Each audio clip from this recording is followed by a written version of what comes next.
Okay, we're live. Live for some Thursday night football. It looks like it's Throwback Thursday, so hell yeah. Should be very fun right there. The Buccaneers lead the AFC South at 7-6 right now. Tied with the Panthers, basically. So yeah, I guess they hold the tiebreaker already, though. Falcons are 4-9, and the Saints are basically out of the playoffs at this point, so yeah. I mean, the Falcons could win, like, boy, it's going to be the biggest long shot of all time, in my opinion, so yeah. So yeah, Raymond James Stadium is 59 degrees, 71% humidity, and yeah, here we go. So the Buccaneers will get the ball first here in Tampa Bay.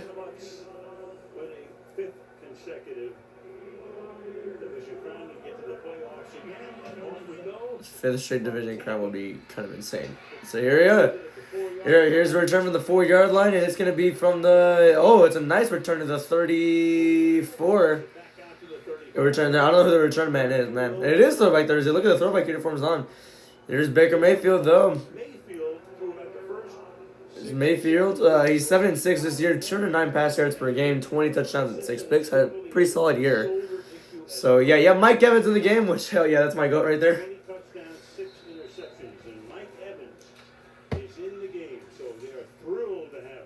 I am thrilled to have Mike Evans as well. I'm on my fantasy team, and proudly. So, yeah, I'm very excited for that. So, yeah, starting up for the 34-yard line with those stylish orange jerseys. It's going to be a run from Bucky Irving. Bucky Irving immediately going to go 11 yards, and it'll be a quick first down for Tampa Bay. So, that's nice there. Yeah, it's great to see. Just this whole lineup. If you're a Tampa Bay Bucs fan, this is the lineup you thought you would see when this season got started. There's Bucky Irving, 104 rush yards, 104 rushes, 364 yards, 3.5 average yards per carry in a touchdown. He's missed 7 games, so those are his yards throughout this entire year. So yeah, here he is, first down from the 45. It was a 11-yard gain. Thought we got a false start right there. In motion. Mayfield already under pressure. It's going to be a quick dump off to Irving again, and he gets another first down. Gain of 11. 22 total yards already for Bucky Irving. You see Jesse Bates right here comes down. Man coverage on Godwin, 14 to the right. That's taken away. That's where Bates wanted to go, but great job of knowing where to check down. Nice throw, nice throw. This is a matchup tonight that Atlanta's got to be concerned about. Not just Bucky Irving on screens, but you just check it down and give him the ball in space. We know how dangerous he can be, especially now that he's healthy. So Bucky Irving, 11 rushing yards and 11 reception yards, 22 total. As they're already in Falcon territory very, very quickly here. Play clock is at 3, it's at 2, it's at 1. Mayfield to throw quick, and it's batted down. Incomplete. 2nd and 10 coming up. Well, that was quick.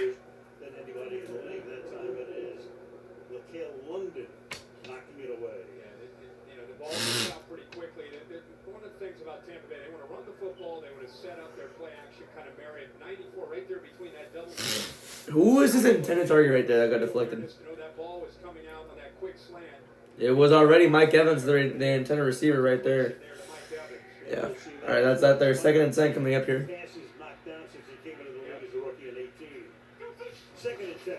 2nd and 10. Here's Bucky Irving. This is his first run that doesn't go really anywhere, so it's going to be 3rd and 9 coming up. Dorless with a tackle for Atlanta. Which is what they do. They will play a lot of single high. They're going to blitz. The 2nd highest blitz rate in the entire NFL. They're getting downhill, whether it's the run game or challenging this offensive line and their pass protection. And now they 3rd and 10 coming up here. This offense where they want it. This is where Raheem Morris, 20 bucks, getting them to 3rd and long, and then getting creative. Whether you bring the pressure, show it, and drop. Just try to confuse the offensive line. Both these teams. From the 44-yard line here. 3rd down and 10. Here you go. Mayfield blitz coming in again. Pass is overthrown.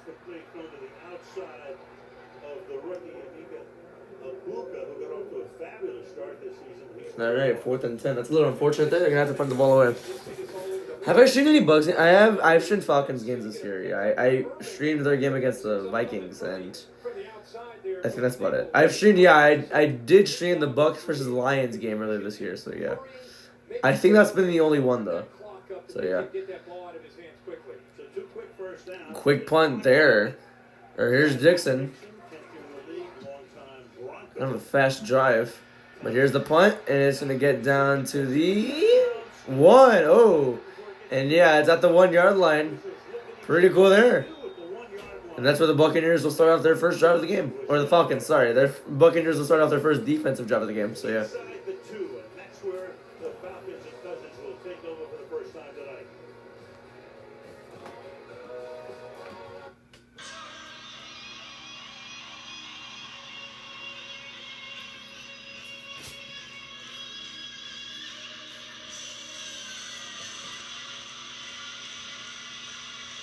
So yeah, basketball games have started. It's the Clippers and Rockets, the Celtics and Bucks, and the Pelicans and Trailblazers. These are the 3 basketball games going on right now.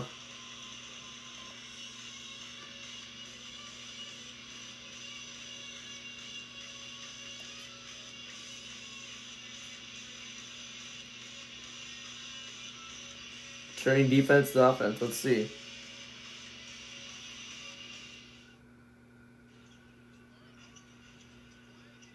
Damn, that was a nice steal.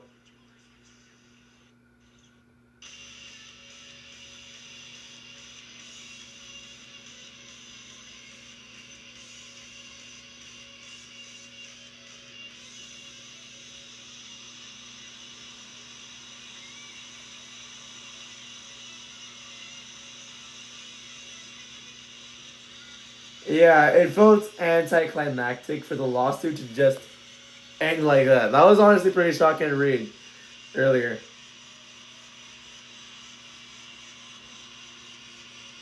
That instead of continuous arguments, they actually just settled on whatever argument. So that's very, very surprising.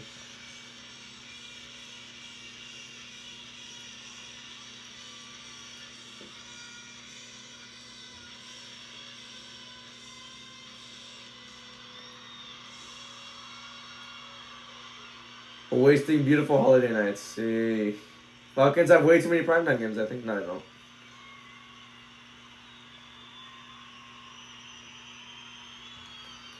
Okay.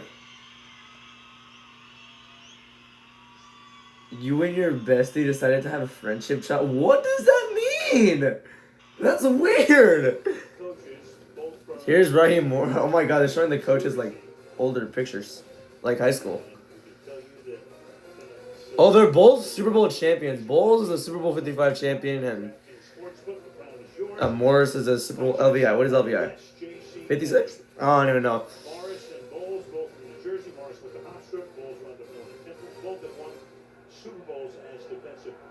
Oh, defensive coordinators. Who was the coach for the Bucks when they won that Super Bowl? Wait, the name is right there on me. I don't even know. As Bijan goes nowhere first carry, it's gonna be a 2nd and 10. Oh, who is it? Bruce Arians. There it is. There's Kirk Cousins. He's 3-2 versus the Bucks. 334 pass yards per game against the Bucks. 14 touchdowns and 2 picks in his career versus the Bucks. So yeah, I remember the last time I did a Thursday night football game with the Bucks and Falcons. I remember the Falcons winning in overtime in those exact jerseys. So yeah, that's pretty cool there. Does Kirk Cousins still have anything left? I don't know. This is my first time finding out this entire year because I haven't watched any other Falcons games other than that Vikings one. 2nd and 9. It's another handout to Bijan, and Bijan kind of carries the offense. He gets a first down at the 17. Is? Good job by Chris Lindstrom, the right guard, 63. You see Charlie Warner coming in, picks up another nice block. Watch 63 right here, the right guard. Kind of turns his backside to the hole. 89. Warner gets up to that linebacker. And they just open. That's just really good blocking by Lindstrom right there. Pretty much helped Bijan get to where he needed to go. Levante David with the tackle right there. Play clock at 7. It's at 6. Winding down quick. It's at the 17. Play action there. Pressure coming. Kirk Cousins throws. Nice catch. And it's a first down for Kyle Pitts at the 30-yard line. Actually, at the 29.5 to be exact. Drake London is out, so yeah, and Kyle Pitts is active. So that's pretty cool to see there. He gets himself a first down.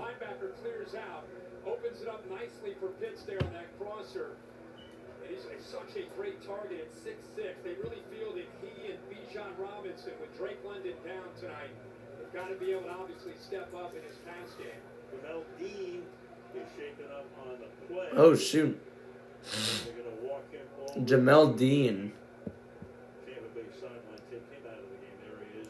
In his last 2 seasons, he's been targeted 102 times since allowing his last touchdown. That's the most in the NFL, too. So he's done a pretty good job at locking down his receiver.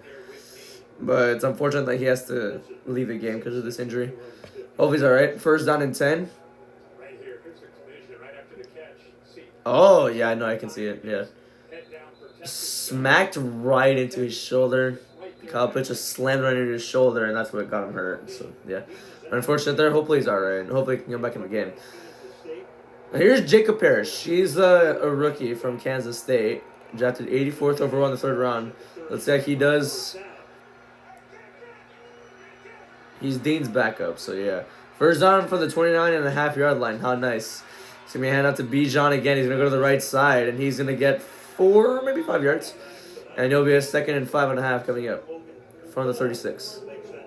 Or, I'm sorry, yeah, no. Falcons aren't having a year. Oh, no. Keep Second down, no. to make a run, but I think Raheem Morris would tell you pretty quickly. I think anybody who watches this offense, whether it's Penix or Cousins, Bijan Robinson has really established himself out of Texas in his 3rd year. He's one of the premier backs in the NFL. Not just running the ball, getting better. 2nd and 6. Outside zone run game, but of course, 56 receptions on the year. You know, he and Christian McCaffrey, Jahmyr Gibbs, the best that there is. 2nd and 6. Cousins throws. It's a screen to Bijan, and Bijan first down and more as it goes down the sideline. First, and now move the sticks for Atlanta. Nice. Oh, flag down. Hold on real quick. Who is 4th in the league in rushing. Let's see what the flag's about. And scrimmage yards from here tonight from the lead arbiter, Mr. Carl Sheffers. Get the call. The Falcons are already going back. Oh. No foul on the play. Oh. Took it off. I think initially it was Pitts potentially grabbing there on Antoine Winfield Jr. Okay. They might have seen a holding, but they're going to call it back. So they move from their own 6 rapidly up to the 40. Alright, so pretty cool there. And here's Zach Robinson, the Falcons' offensive coordinator here. You know, he accounts for 39% of Atlanta's offense. That's the highest in the NFL. You got to go all the way back to 2019 when a player accounted for 39% of their team's On the 43-yard line here. As well as Tyler Algier. See plenty of him tonight. And that's Algier. On cue. Can be a gain of 3. 2nd and 7 coming up from the 46. good tandem as you're going to see, and they both do it very differently. Robinson, of course, is so elusive, so dangerous every time he catches it. But man, when Algier gets in there, it's downhill and running through arm tackles. So it puts a lot on the defense to be able to account for who's in that backfield, and they fit in nicely with Zach Robinson, what they're trying to do. With this lineup right now, especially with London down, they've got to be able to run the football to set up that play action game. Atlanta's opening drive. Robinson. Play look at 6. It's at 5. Handoff to Bijan. And Bijan goes 5 yards. So that's around the 49-yard line, and it'll be a 3rd and 2 coming up. Logan Hall in on the stop. They work on Dean. Trying to test his strength out and see how he's 3rd and 2 coming up. here for the secondary. Very rare to see him get beat when he's one-on-one. They leave him on islands. Really, this is a year where a lot of people thought this might be one of his last years in Tampa. He's had a great career, but this year On 3rd down conversions. This entire year, they're 48 for 155, which is 31%. And they're 2nd to last in the NFL when it comes to 3rd down. This is only 2 yards, though, so let's see if it's manageable. Play like a 3. That's a flag down. I'm pretty sure it's a false start. Both of the guys in. But the whistle stops it. Yeah, I saw somebody move, but I wasn't too sure if it was defensive or offensive. But I saw somebody, like, jump hard. But yeah, it was Wilkinson on the Falcons. It was a false start. So, yeah.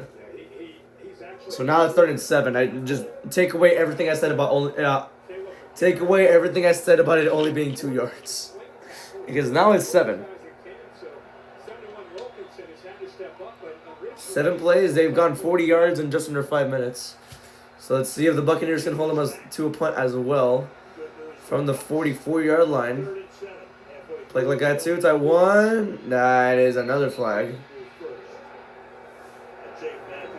They're going to say it's on the left tackle this time. It's on Matthews. Matthews in his 12th year in the fabled Matthews football factory. Man, it is incredible. How many years you've been calling games? You've been probably calling Matthews out there every single year. Every one of them. Bruce, Clay Jr., you name it. Incredibly athletic family, just durable. Not only do they play, but they never. Jake Matthews. Never hurt. This is his 191st consecutive start. Delay of game. I mean, yeah, it was delay of game because he didn't snap it when he hit 0-0. And I think it was already for 0-0 for too long, so yeah. 3rd and 12 here. How long was it out for?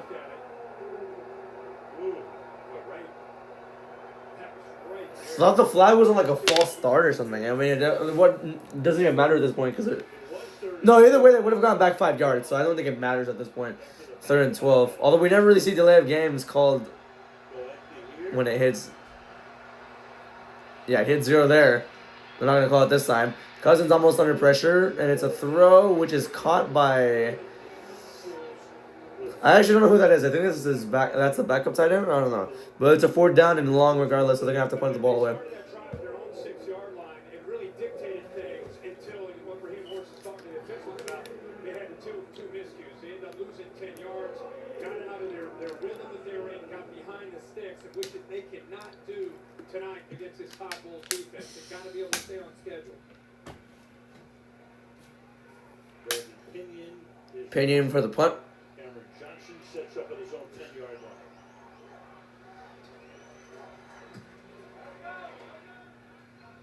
Drifting. Fair catch called. Almost dropped it. It's at the 16-yard line.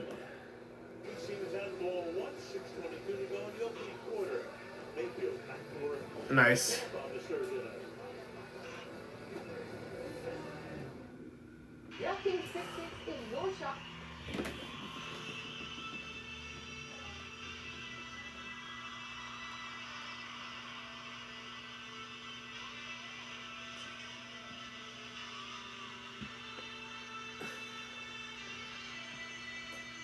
Okay.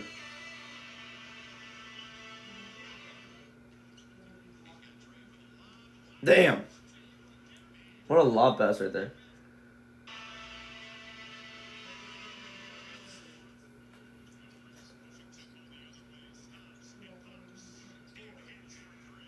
Nice.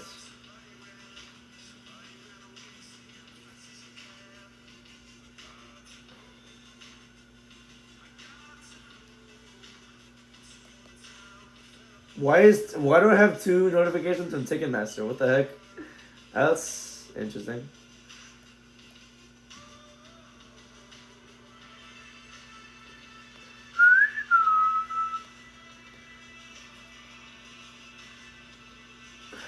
Ow.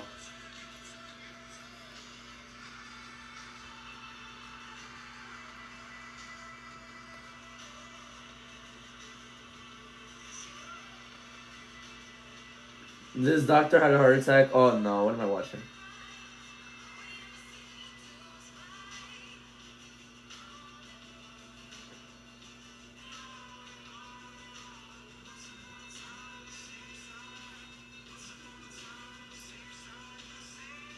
He actually had a heart attack.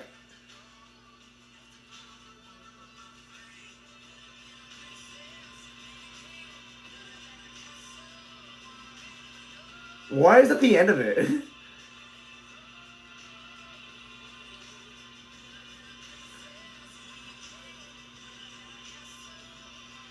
Okay.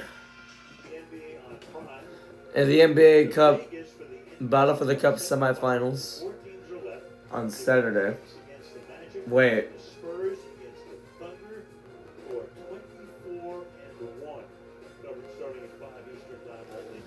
Okay. Michael Jordan and Kobe Bryant, the rookie. So yeah, the basketball guys. They're here playing football. Imagine we're gonna get LeBron James next. Damn. Mayfield with the terrible throw, 2nd and 10.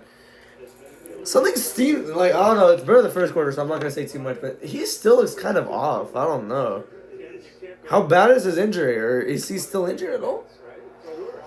I don't know, he seems a little off, but it's the first quarter, so I'm not going to really say too much about it until later on. They're booing.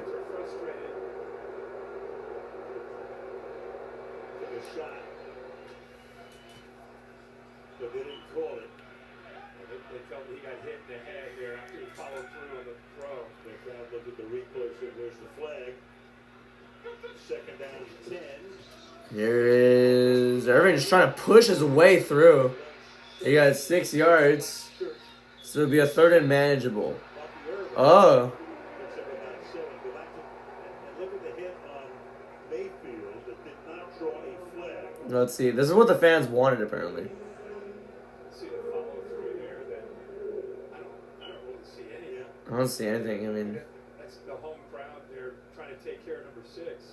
We know he's beat up coming into this game, but yeah, I mean, that's not really a flag. I mean, they wanted it because, obviously, but still. let's not add that one to the list. Baker Mayfield has drawn 6 roughing the passer penalties. That's the 2nd most in the NFL behind Dak Prescott, which is very surprising to me, who has drawn 8. Mayfield. Look, he gets sacked. All right, sack number 1 for Atlanta. It goes to a list, but a flag is down. So hold up real quick. It's on a short week. These two defensive schemes. 24 defense. Oh, first down. All right, that sack is gone. First down, Atlanta. A.J. Terrell Jr. with the holding call. Their best cover man, Terrell, gets locked up here. This is a great matchup. It's going to be all night. Mike Evans against Terrell. Terrell actually in week 1 held him down. Didn't do much at all. But That's the 3rd Falcons penalty. 2 of them came on their opening on their offensive drive. It was on the same intending play. It was a false start and a delay of game. This time it was a holding. So first down for the 29, takes away that sack, and now here's a run from Rachaad White. It's a first down, and even more, he's still up as he gets down to the 48, 49 actually. Great run. I think it was a 20-yard gain. First down, Tampa Bay. yeah, and how about this? Kind of a nice look. One Baker Mayfield's look here. You get a little motion. You got the money formation of 2 backs pulling the right tackle. Geneke's able to get up there. Nice answer to this aggressive Atlanta defense. With a spinner action there, maybe caught him off guard by Baker Mayfield. White's longest run of the season, 20 yards. Meanwhile, Mike Hughes, the corner, is down for the Falcons. Who is this? But the Falcons defender is down, so yeah. He's up. All right, good. It's Hughes. Still get hurt. He's trying to catch him on the road. Oh, that's not good. Friendly fire. Got hit by his own teammate, but he's walking off, which is a good sign. So hopefully everything's all right. Mike Hughes, yeah. In his 8th year, he has 4 picks and 34 pass deflections. So yeah, that's that there. Because he's got the speed, and Rachaad White a little bit more elusive than you would think because he's got that size. So both can do a lot of good things. Both catch the ball in the backfield well too. Speaking of Kobe Bryant, he has now come into the game. The rookie Kobe Bryant is in the game. Number 37. 4.5 to go in the quarter. Babe says he likes to have the pen last in the line of scrimmage. Here's an example. And again, this one will go for 2 yards only this time. That was Bucky. So 2nd and 8 coming up for Tampa Bay. Raheem Morris, two of the better defensive minds in the game. Mentioned their blitz rate, 2nd highest in the NFL. Also, they play. There's Jeff Ulbrich, the Falcons' defensive coordinator. In this league, they believe in their pressure package. Do a good job of 43 sacks, 3rd in the NFL. So it marries up well the coverage with the pressure, and that's kind of 2nd and 9 coming up. They're already in Falcon territory, so that's good. I would say more 8.5. Fifth man command, sixth man command. It's a blitz. Pass is caught from Mike Evans. His first catch since that Lions game a few months ago. First down, Tampa Bay. Caught his first pass for me. Hell yeah. I have Mayfield on my other team, but I'm starting C.J. Stroud because he's playing the Cardinals. It's a long shot, but hey. Also because I forget to change that lineup. I don't know why. My bad. But I remember it from Mike Evans.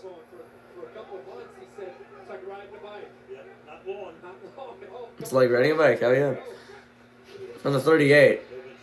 Mayfield avoids a sack. He's going to go to the end zone. Way overthrown. To Emeka Buka. So, okay, he's number 2. Godwin's 14. Irving is 7. Rashad White's 1. All right. Gotcha now. Second and 10 coming up here. Josh Grizzard, sorry. Buccaneers offensive coordinator. How awesome there. Nobody. Second and 10, 6 plays, 45 yards. Stupid idiot. Watch the game. God damn, I hate when he does that shit. Alright, 3 minutes and 21 seconds. Sorry, my bad. 4-man rush. Mayfield. He's gonna get a sack. Ability? Oh, it's Pierce Jr. I think he got half a sack. I don't know. I'm gonna have to see that replay. But it's 3rd and 15. They actually had to trade up to get him with the Rams, which means the Rams next year have Atlanta's #1 pick. Yeah, think about that. And it's going to pay off just nicely for McVay and Les Snead. But these guys have been such a great addition. You're talking about a defense. They couldn't get home unless they blitzed. And now you've got a couple guys in 3rd and 15 here. Falcons defense. Last year they had like the second least sacks in the NFL. Now they have the 5th most. Nice throw by Mayfield. Nice catch by Bucca. But there's a flag down, so hold on real quick. We'll see if that stands or not. Mayfield is saying it's not. I don't know what the flag is. So either way, it's a first down. Illegal contact by the defense. It's a first down. Nice. So Buka has a reception now. AJ Terrell was the one who made the illegal contact on Emeka Buka. Yeah, that's it. Falcons, I thought that was a PI on the offense because of AJ Terrell falling down, but no. Second flag on Terrell, but a great catch by Emeka Buka. Good to see the smile there. Kind of one of those guys that's mature beyond his years. Mayfield is 3 for 7 for 46 yards. Hopefully Evans is back in. Just inching into the red zone. Mayfield throws. Touchdown! I'm pretty sure they're saying it is down at the 1. All right. Bet. The cannons are going off. Touchdown. How nice. Touchdown, Jalen McMillan. Sorry, you didn't see that. 9 plays, 83 yards, just took under 5 minutes as well. Touchdown, Buccaneers.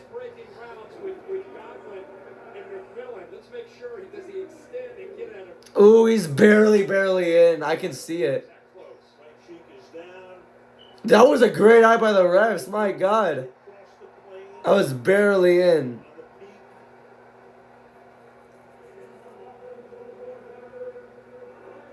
Keep in mind, he had a neck injury in preseason camp. He hasn't played all year because of that. McMillan hasn't played all year. Now he has, and he's already getting a touchdown here. Nice. When the rear end hits, it looks like his arm is breaking the plane, but it feels like it looks like the football is just short. Yeah, that's where they originally ruled it. We'll see what they say when we come back with a minute and a half to go in the quarter. All right.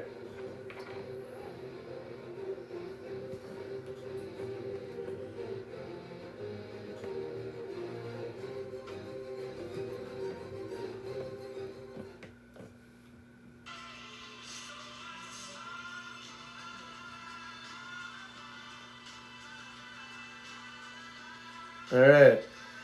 Pelicans are up 47-38 at the end of the first. against the Trailblazers, and the Rockets are up 38-32 against the Clippers in the second. And the Celtics are up 49-38 against the Bucks in the second quarter as well. Okay. Hold on. I'll be right back.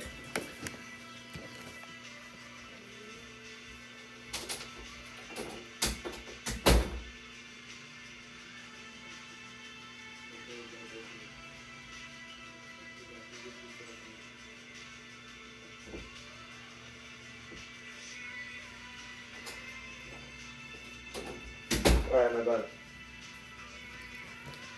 I don't like this song. I don't know why I'm playing it. It's part of this album, that's why.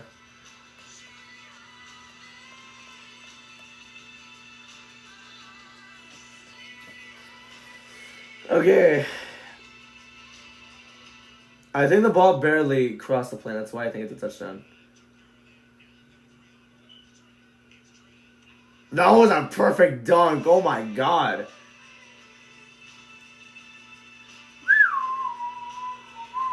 ISO Jaylen Brown. He's 5 for 5 from the floor with 13 points.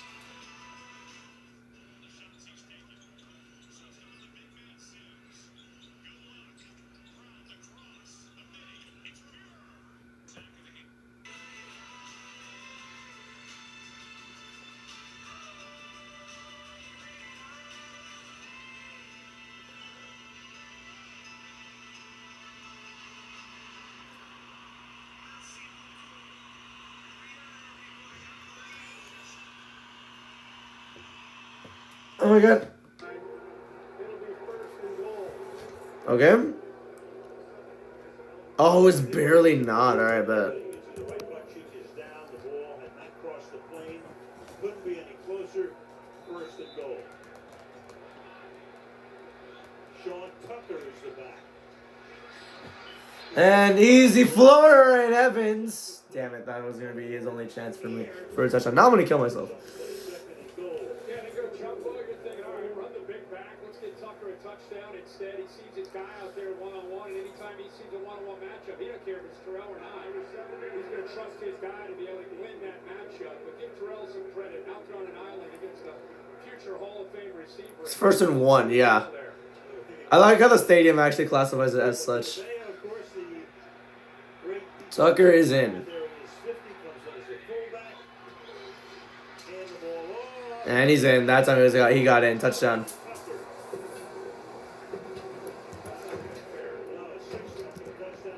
Sean Tucker, 6th rushing touchdown of the year. That's what I heard. And I'll give the Buccaneers the lead in the first quarter. And let's not forget Tristan Wirfs on that left side, too. Healthy 78 there at left tackle. You go jumbo there. You got another tackle. Chukwuma's in there as well, playing the tight end role. So, yeah, they basically let you know with the tight end coming over there behind Vita Vea. We're running left. Good luck stopping us. That's Vea's first All right. snap of the season. Through the years, he's played that role a lot, but not this season. Kick is up, and it is good. Awesome. 3 yards in 4:44, 7-0. Tampa Bay, we're back in 30 seconds. But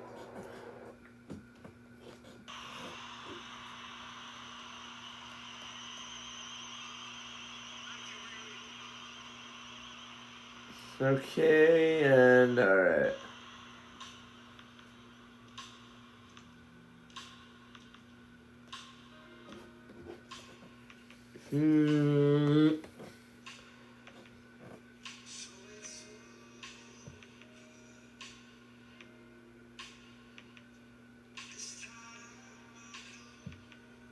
Dick's Sporting Goods not eating nice. That's crazy, bro. Back, let's go to Keeley for an injury update. Keeley. Well, guys, the Falcons defense is going to be a man down at least for a little bit. Corner Mike Hughes is headed to the X-ray room right now. In the blue tent, he had a quick examination. They gave him a heavy tape job on his right ankle. You can see him there walking on his own power, but needing to get an X-ray on it. So Hughes out. Bucks after that long drive, leading 7-0. All right, here we go. Tucker took it into the end zone with 3 backs. You got Irving, and you got White, and Tucker oftentimes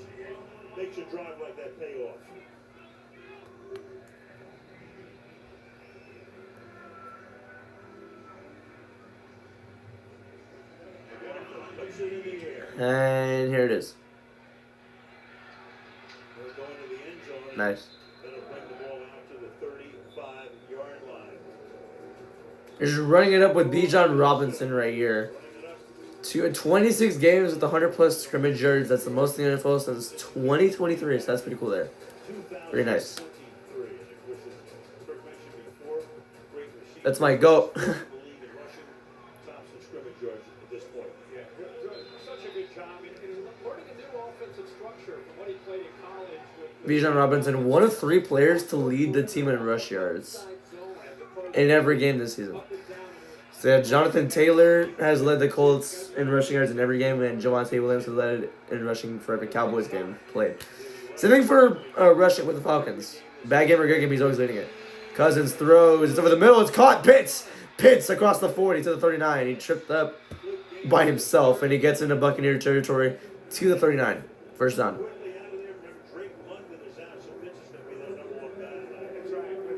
And he's a tight end, too. Oh, nice. Is he a tight end? I feel like he's skinny for a tight end.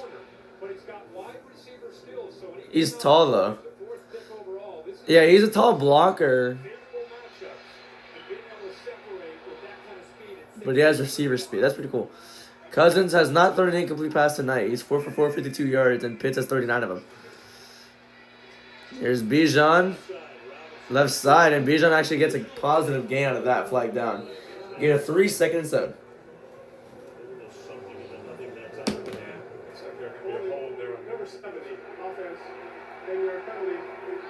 So now 1st and 20. It was Matthews, the one that was called for holding. That's his second flag of the game. He's expecting a little bit more help from Pitts. Like help establish him before you climb up. Instead, he kind of lets him go. Now Matthews is forced to grab onto that shoulder because he lost leverage.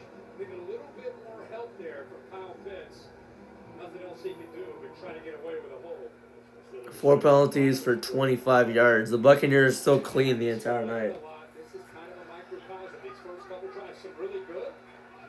So from the 49-yard line, still in Tampa Bay territory, so that was still a good gain by Bijan. Should be the last play of the first quarter right here, and it will be. There's Bijan Robinson to go up the middle for a gain of 9 to the 41. 2nd and 11 coming up as that will end the first quarter. Nice. You almost feel like Zach Robinson's handcuffed, without Drake London. This group of wide receivers with Darnell Mooney when he's healthy, Drake London when he's healthy, pretty good group. But you take those guys, when Mooney's out there, but he's not nearly. And that'll do it. Second quarter. It's a different kind of game. End of 1 in Tampa. Buck 7 Falcons, nothing on Thursday Night Football. Awesome.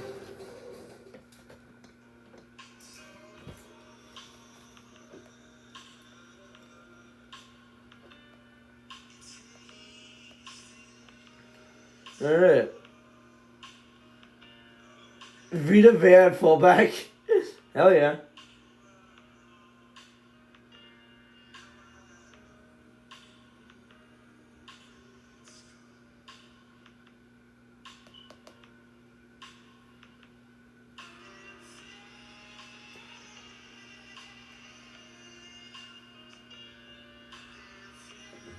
Okay.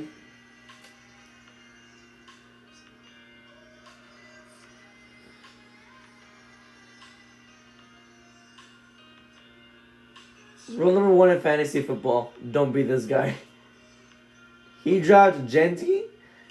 So this is all the same minute. He dropped Genty, Spears, Ty Spears, AJ Brown, Emeka Egbuka, and Travis Kelce.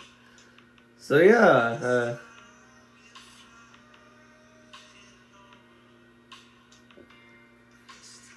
Is this a fatal 5-way or something, or what? What are the...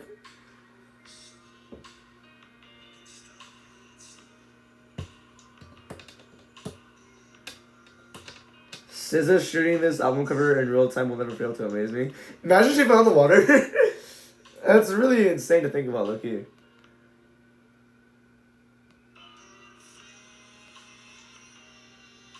What? I don't want to... If John Cena retires, the WWE Universe will die. Well, that's in 2 days, so...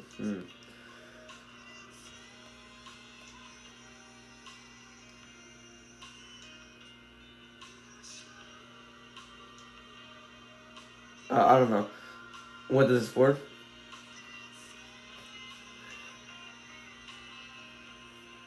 Joe Davis and Greg Olson are also on the call for Fox, just like they were for that 2023 Cardinals game. Why does this matter? Who's commentating?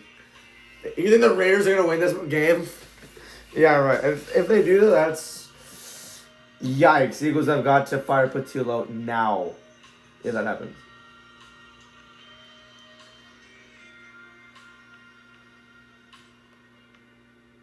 Can we put some water? Broncos and Chiefs on Thursday Night Football Christmas edition. So yeah, that's pretty cool. It's gonna be a fun game, I hope. Let's go Broncos!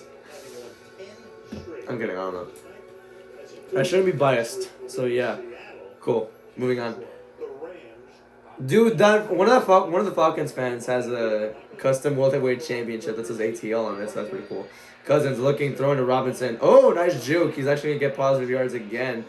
He'll go 5 to 6 yards. There'll be a third and medium coming up. Now that's 10 more yards after that catch. I mean, for most backs, Parrish ends up slipping there, so he's able to get around him, but he's been doing that Nice. all year. All right, so it's third and 5.5. So third down and 5. It's a long 5. Cousins, 4-man rush. She throws. It's caught again. And he'll get down to the 24-yard line. Who is this? That is Sills the 5th. David Sills has a locker right next to Kirk Cousins. They seem to have a natural chemistry. Again, Cousins wants to throw the football, play action the majority of the time. They're just not built with the receivers down to sit in the pocket. An obvious passing situation. Kirk Cousins is 6 for 6, 69 yards. 6 of 6 for 99 yards. 69 yards, buddy. False start. Obvious.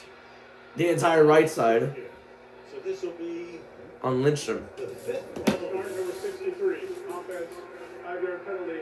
First down. 5th against Atlanta. It was Lindstrom, I was right. Chris So yeah, false start there. Just on the offense alone. We're just getting started. 14 drives since their last touchdown. Wow. Their last touchdown was week 13 at the Jets. They lost that game, by the way. Last week they lost 37-9 in a field goal fest at the first half, and then they just got destroyed in the second half. Yeah, only field goals. No TDs, 14 drives. Play clock is at 5, it's at 3, it's at 2, it's at 1. I was almost another. I don't even know if that was another false start, but they're not going to say anything about it. You're getting a 5. That's going to get the 5 yards back for Bijan. If another flag is down, for God's sakes.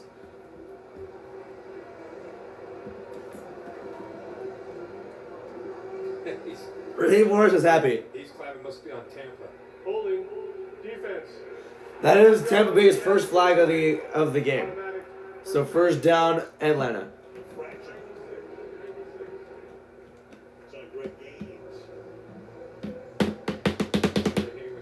Sarcastic. Hey, all right.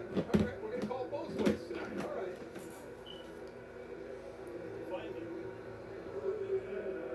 Big fella right there. Right in the middle. I don't know how you right in the middle of all that. You tell me. No idea. Algiers in the game now out of the pistol. In the red zone, the Falcons are now in. Cousins under pressure. He throws a complete 2nd and 10. So I think that's his first incomplete pass.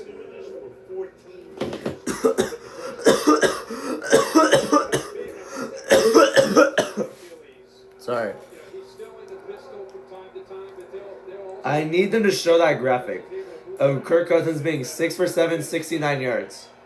That's funny. But you can tell he's, at least from that aspect, at this stage of his career, at 37 years old. Okay, 14th season for Cousins, yeah, at 37 years old. Well, 2nd and 10 coming up. Play clock is at 5. Cousins to throw again. Pass. That was a nice catch right there, and it's going to go 7 yards. 3rd and 3 coming up. I would say 3.5, actually. Never mind. Last third down, Todd Bowles elected to sit back. I think Dean is back in the game, right? Oh, no, it's Izzy, and I thought I saw Dean. Third down. Now a little bit deeper into the red zone. Wouldn't be surprised at 3rd and short, even 3rd and 4. We get the linebackers, Delonte David, maybe Deion Jones. See if they bring a little bit more pressure. pressure here. Let's see. Tampa, 3rd and 4. not good. Defending in the red zone. 3rd worst. Good pass. Terrible throw. Take the points. Do you trust the defense? I look, you kind of do, so I'll take the points here. And that's just a I've circled it because that's Bijan Robinson. You have Algier and Robinson in there together, but he's lined up out here Excuse me. as a wide receiver on the inside. He probably has an option route. He waits till the 2 receivers clear, then he's probably got the option based on the leverage to go inside or outside. Cousins read the leverage to throw the ball to the outside, and Bijan started to work back in, and that's why there was a miscommunication there. 4th and 4. Zane Gonzalez, he's their 3rd 31-yard field goal attempt this season. to make it 7-3. Kick is good. That kick is just good inside the left upright. Okay. So early in the 2nd quarter, you've got a flag. Number 27, defense. Oh, Now, wait a minute. So now I'm going to be first down. it was 4th and 4. It was 4th and 4, so if it's a 5-yard penalty, it's a first down quickly. So I think they might take it. Was offside. Atlanta catching. So Atlanta with a little bit of luck right there. 3 off ball, or all the way at the top. Who's offside? Just trying to get a jump. Terry. Hmm. What do you think of that one? I really need a down the line shot to know whether he's in there. Yeah, I do too, because I don't know if that was totally convincing for me. He was in at the snap. Okay. Neither does he. All right, so that moves the ball to the 8-yard line. All right, 1st and goal now. And that put the drive had started back at their own. So a little bit of luck for Atlanta. So now they have a chance to tie this game up right here. Pressure. Cousins, Pitts, touchdown! Falcons on the board. For the touchdown. The penalty will wind up costing the Buccaneers. In for the score. Extra point away from tying the game. Wow. So the penalty does cost them the 4 points. Miscommunication with the secondary. You'll see Warner's going to come in motion. Watch the confusion with Tampa Bay based on that motion. Okay. One of the 2 DBs trying to get on the same page. Nobody sticks with Kyle Pitts. That's obviously a mistake with London down, especially down in this area at 6'6". He's the guy. And there's the experience of Cousins working to the front side, came back to the back side. All right, play clock at 5, 4, 3. Kick is up, and this time he nails it to the middle. Tie game. This is their first touchdown since week 13. How about that? Of the season. An opportune time. Early in the 2nd. It's 7-7.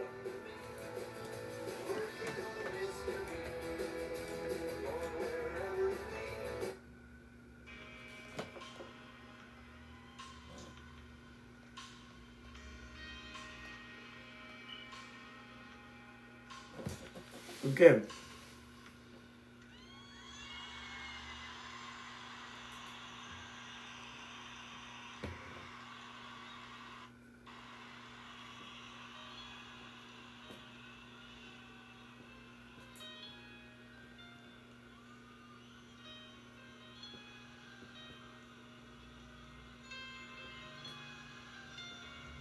Damn, okay, so 2 players in my league. Okay, this is from another guy.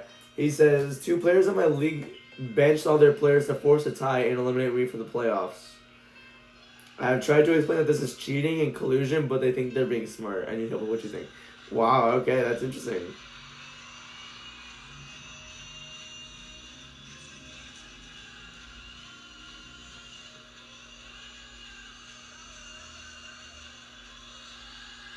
Watch MT play the game of his lifetime. Let's throw back to Roxanne's big win. Okay.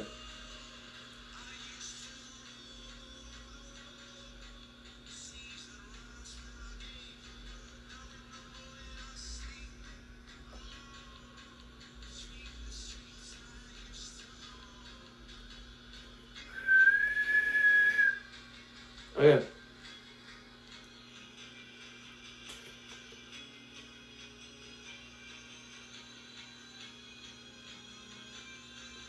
Ricky is currently skating right now. He is not watching Thursday Night Football. Or Thursday Night Football. Alright, pressure tested. The famous Los Segundo Central Bakery here in Tampa is the place to be. The fact that they use real places for this is kind of insane. After being drafted first overall in 2018, he played for 3 teams over his first 5 seasons. Definitely. He was 31 and 38. That's all changed here in Tampa since Mayfield joined the Bucks. Since 2020, they're entering tonight. They've ranked 3rd in passing yards and 2nd in touchdown passes with 89. So yeah, pretty nice. So pretty cool. Baker Mayfield has become a good asset for him. Baker Mayfield started his career in 2018 with the Browns. Went 7-8-1 his rookie year, 6-10 the next year. Then had a miraculous turnaround with a crazy ass defense and a nice offense. Went 11-5 in a miracle, but then 8-9 the next year. Ended up being traded to the Panthers. For the Panthers, he wasn't even there that long. He went for the Panthers for like half the season, I think. Then went to the Rams. Surprised a lot of people on Thursday Night Football, and then now he's with the Bucks. He's been with the Bucks since then, and he has thrived out here pretty well. So yeah, pretty cool. I was reminiscing about that with Zach Robinson, who's the offensive coordinator on the other side tonight against Bacon. And in fact, he went over to him, and they were talking about that as well. So, and I think that really sparked his comeback. But I think if you go back to earlier that year, to just remind you, this is just 2022. He's in Carolina behind P.J. Walker, not just Sam Darnold. P.J. Walker. I haven't heard that guy's name in forever. Damn. What a story. Didn't he get traded? Alright, so they're saying it's going to come out to the 20-yard line, which I forgot why.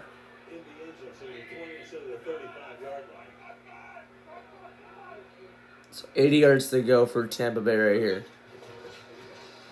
There's a handoff. Oh, it's a nice run by Bucky Irving, and he gets 8 yards there. On that carry, 2nd and 2 coming up for the 28. Nice. He was in college doing his thing. He started at Texas Tech as a walk-on, moved over to Oklahoma, eventually won a Heisman Trophy. 2 things that you know about him. Number one, he's got his good of a competitive spirit that you have to have at that position to be a difference maker, and he has that, as you see, every single week. Second thing is the intelligence to show up to Sean McVay and Zach Robinson on a Tuesday and try to put together a game plan and didn't use his wristband except one call. Gives you an idea how he can be a sponge and really put the work in. 2nd and 1, Mayfield. Oh my gosh. And he gets sacked. Flag down. Mayfield tried avoiding a sack, but it didn't work there. Oh, it's a first down. A lot of defensive holding tonight. My goodness, that's the 3rd one I've seen already. All right, it was Terrell Jr. again on the holding. He's holding Godwin on a cross route. Yeah, he kind of got tripped up because of that. Yeah, I see it. Not just on the Falcons, but in his position, really in the league with his length and experience. That was the Bucks' 9th first down. Falcons have 8.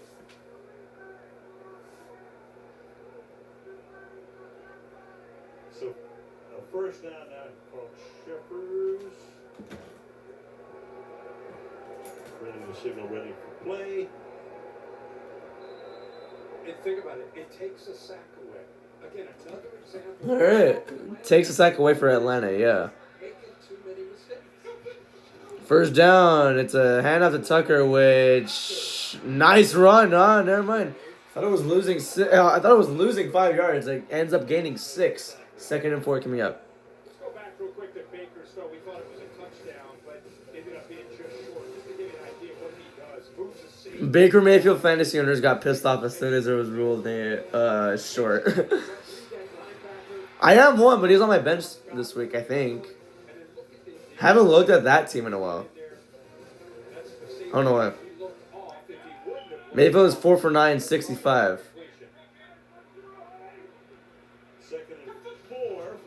2nd and 4. Here's Irving. Oh, shoot. Yeah, he's not going far. The other thing I'll never forget about Mayfield, every game in Carolina, he's on the sideline, he is headbutting guys with helmets. Who? Without his helmet, yeah. Oh, yeah, he does. Yeah, Mayfield does that. I've seen him do it. I think he cut himself doing that one time. offensive linemen, the defensive players. Yeah, he's doing. Yeah, Week 10 Falcons versus Panthers. Yeah, he's just doing that with his cap on. Direct hit. And Raiders versus Rams in that Thursday night football game. He did that as well.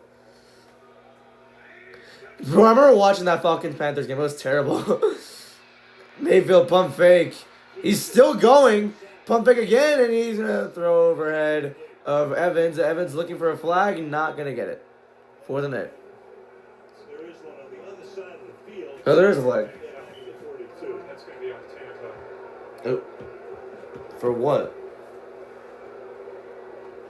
An eligible player downfield, number 65 offense. When he started to scramble, Dan Feeney thought he was taking off to run, and he just started to sprint down. Oh, did it climb? Voice cracked, my bad. Play to help his quarterback out. Okay. So, 4th and 8 coming up. This doesn't benefit Tampa Bay. With Baker, it's unpredictable, especially on O-line is a little bit iffy. If flags didn't count, it would have been that would have been the 4th sack on Mayfield today. His second is first. So 38 yards. punt. The return man. Fields at the 20. Oh my gosh, I heard some hits there. 5 left in the opening half in Tampa on this Thursday night. 7-7. Bet.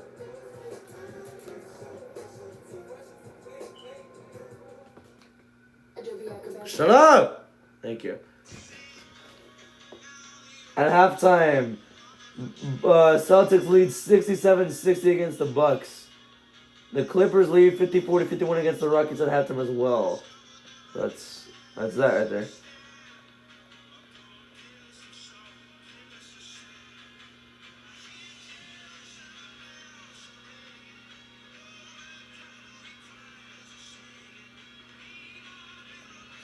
People on Rainbet are so stupid sometimes, my god.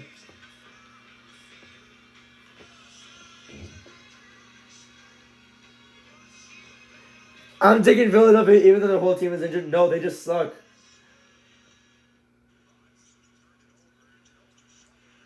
No, the offense just sucks, I meant, sorry. Defense is still doing pretty well.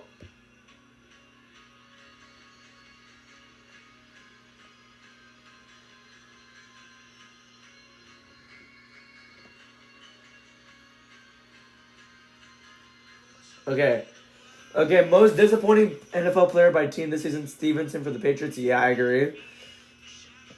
Keon coming for the Bills. All right. Zach Saylor. I don't even know who the hell he is for the Dolphins. Quincy Williams for the Jets. I haven't watched many Jets games. DK for the Steelers? I don't see that. He's been doing pretty well. It's just not the year he's expected to have. But it's not the most disappointing. Kenneth Gainwell's on there. Lamar Jackson, I agree there. Trey Hendrickson, 100%. But he's kind of been injured, though. Jerry Jeudy, 100%. Had him on my fantasy team, and he sucked. Halftime for the Pelicans and Portland game, by the way. They're up 70-68. And for the Jaguars, Brian Thomas Jr., 100%. Texans, CJ Stroud. Yeah, that's true. Colts, Josh Downs, sorry. And the Titans, I don't even know who the hell J.C. Latham is, but alright. Then you got the Broncos with Evan Ingram. Chargers with Zion Johnson. I don't know who that is. Chiefs with Pacheco and Raiders with Geno Smith. I 100% agree with that one. My goodness. Geno Smith, man. He was really good last year. What happened to him, man? He sucks now. Worst QB in the NFL.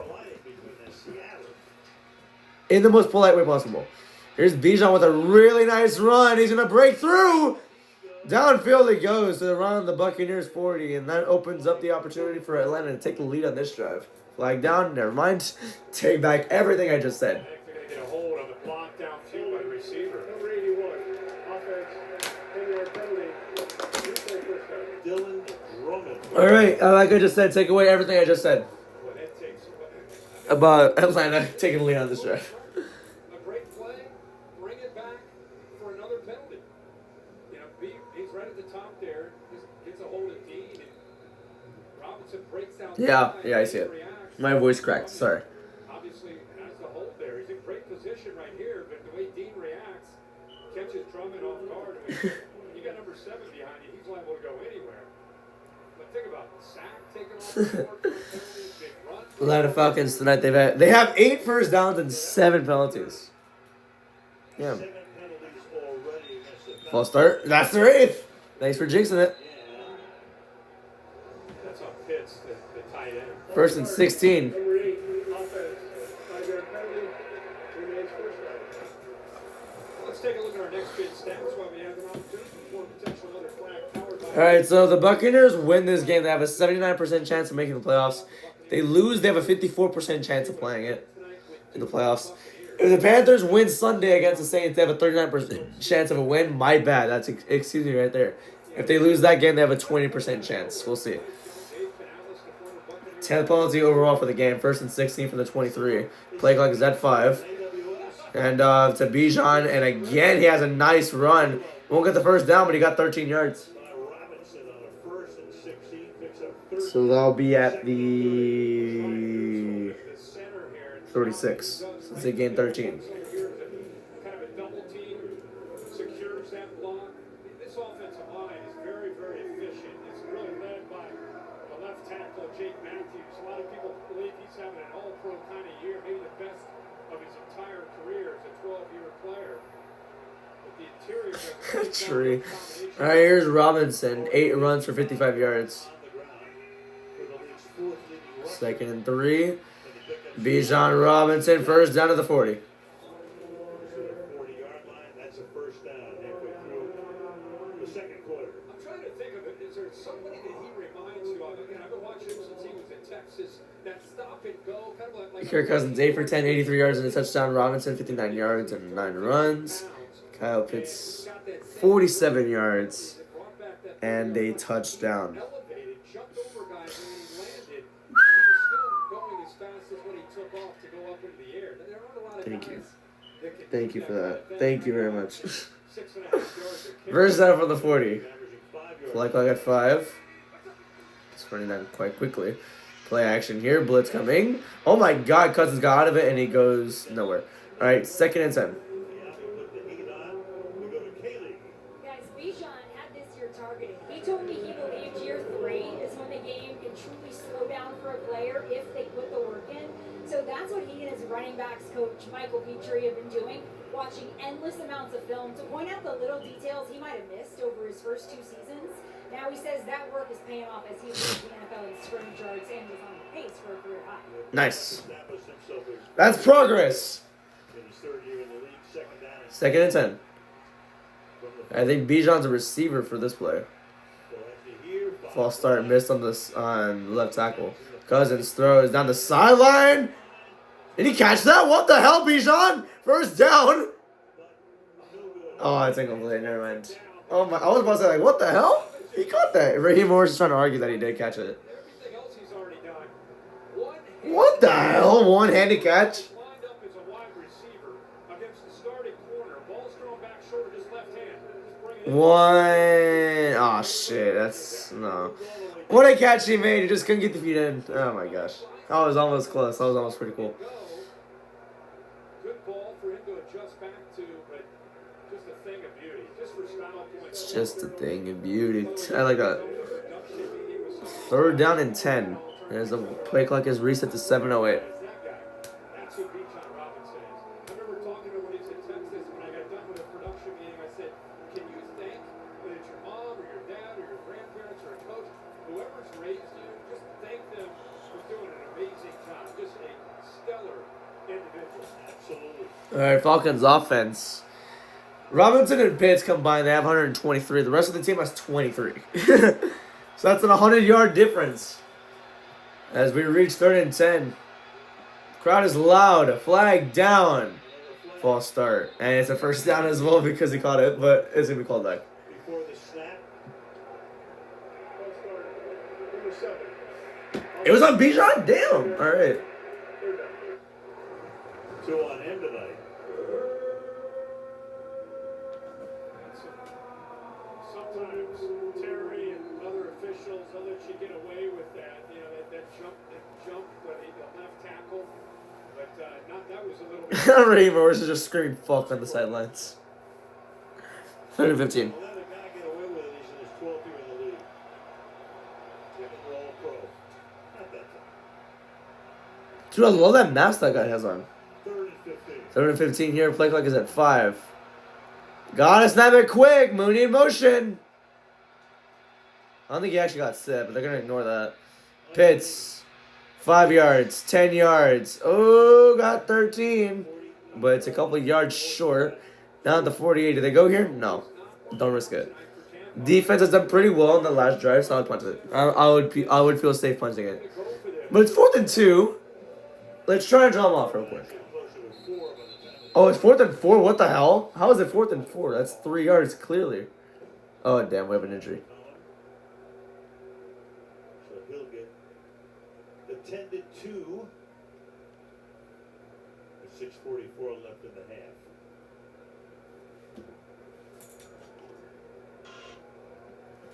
Zion McCollum. It's his 4th year. He's had 3 career picks, 33 pass deflections, and 2 forced fumbles. For 3 years.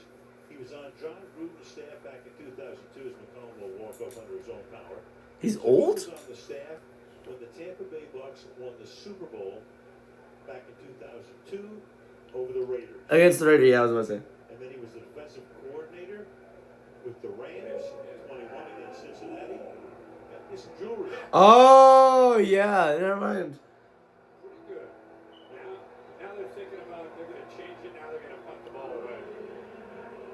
Yeah, 4th and 4. Bring in Pinion. Yes, yeah, I was comfortable with that too. How was it 4th and 4? And this punt could be good enough to like send them inside the 5. So, hey, Second punt for am I a good coach or what? First is 38 yards. Cameron Johnson back to receive it.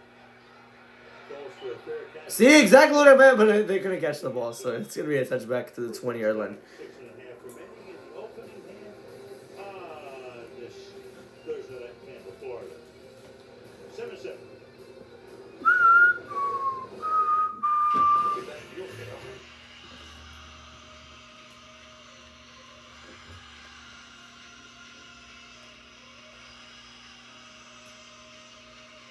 Jordan Walsh cannot miss.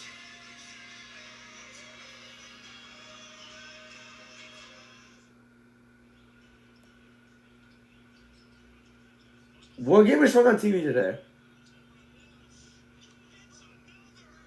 Nice. He has 18 points, right? Well.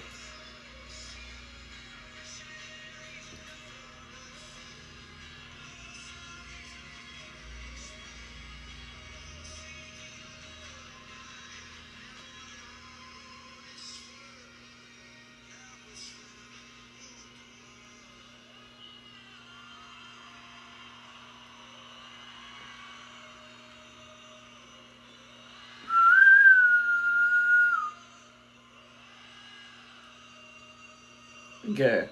So DQ beats the full court press and finishes through contact. Pelicans in front. Ooh. Damn! I like that shot. Alright, for NFC teams. Who is the most disappointing player? Let's go NFC East first. So for the Eagles, you have Saquon. Yeah, that's so true, bro. Like after a season like last year, high expectations, but not this year, I guess. Cowboys, Trayvon Diggs. Commanders, Jenny Daniels, but he can't really blame him because he got hurt.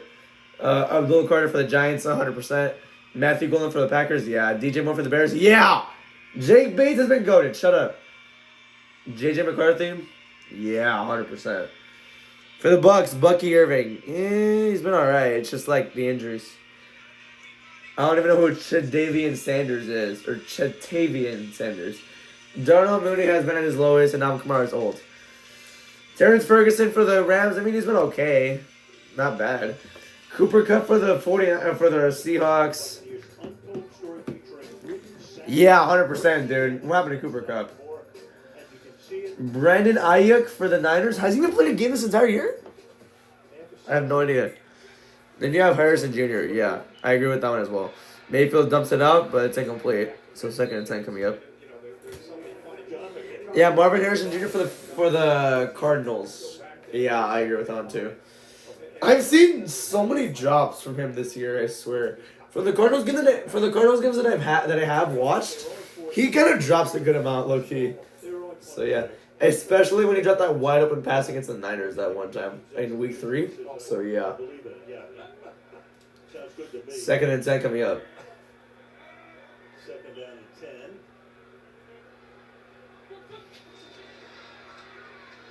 10. Check down to Godwin, and Godwin will go 4 yards. And it'll be from the 24-yard line. 3rd and 6. To bring this team out of the doldrums in the late 90s. He was the coach here. And there is the great TD, Tony Dungy. Great man. With a smile and a wave. But, you know, then he gets fired because, you know, they had great regular season success, but they needed to get over the top. So what happens? They fire him, and he leaves John Gruden with his team, and Gruden wins the Super Bowl with him. Damn. 3rd and 6. 3rd and 6. Blitz coming in. Mayfield to throw. Nice catch. Nice grab. That was Evans again. Let's go. 1st down. Makes the grab for a first down. they continue to find that matchup, especially on Crowd is applauding Mike Evans. Baker Mayfield against 1st down. Bryant. Again, he's got leverage into the inside, making it easy for Evans, who's working his way back from a timing standpoint, hasn't played for the last 4 games, and he's only played 4 games this year. He's been out really for a couple months with a broken collarbone, but he and Baker have not missed a beat tonight. Nope. 2 clutch 1st down passes for Mayfield and Evans. As the play clock has ran under 5 seconds. Passes. Damn, Igbuka stays on his feet. 1st down, gain of 12. As he got hit a ton on that play. Number 1 pick out of Ohio State. But it's a great run for 12 yards. My goodness. Remember, they just went after 37, Kobe Bryant on the other side. Now he's in zone. Now he's got to make a tackle here against the rookie. He's able to shake. Damn, the way he's able to shake down that first set off is insane. So, Emeka Buka is showing you what he can do with great routes, great hands, and then the physicality in 6'1", 205. Mayfield 10 for 14, 93 yards. Igbuka has 35. Irving back in. Another play action. Mayfield does a dagger into the arms 23-yard line. of McMillan. Jalen McMillan, who almost caught that first touchdown. His first game of the season. How about Baker Mayfield? The first game. Damn, he's just throwing it to all of his weapons here. This play again on Kobe Bryant. I'm gonna stop this right when you see him release this football, and wait till you see McMillan, who hasn't played this year. Look at this.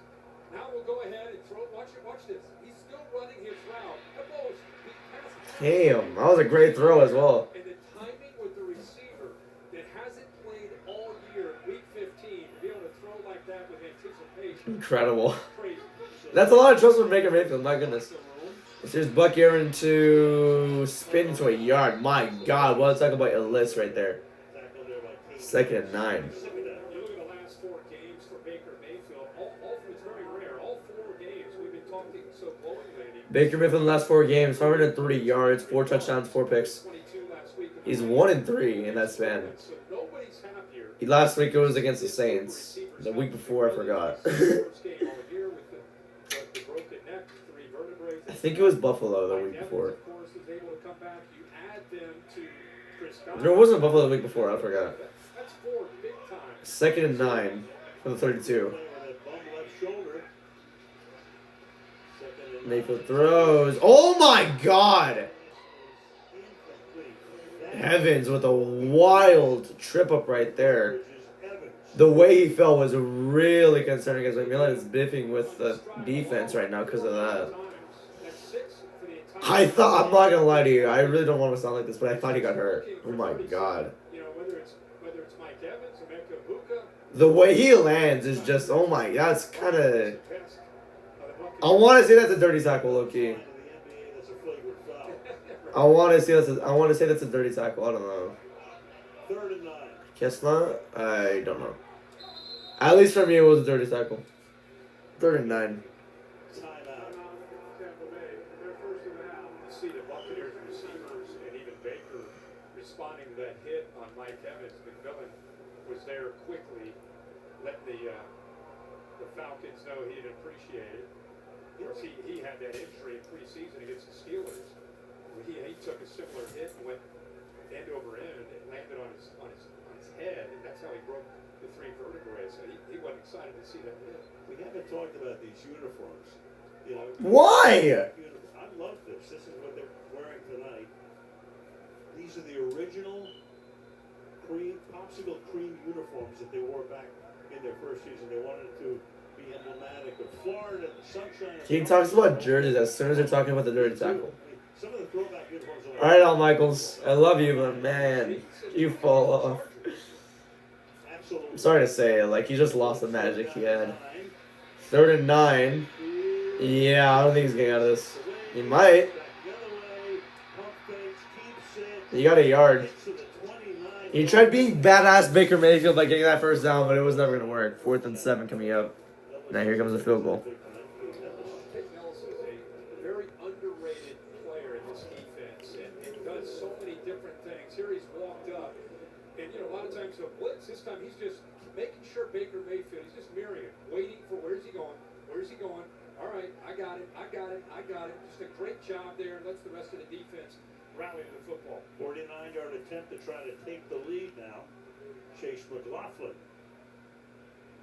who's been solid. Kick is good. 10-7. Remains so. Cannon's gone off. Yay. In the opening half, been the Tampa Bay Bucks in a very important game in the NFC South for them, on top by 3. Great to see Mike Evans back tonight.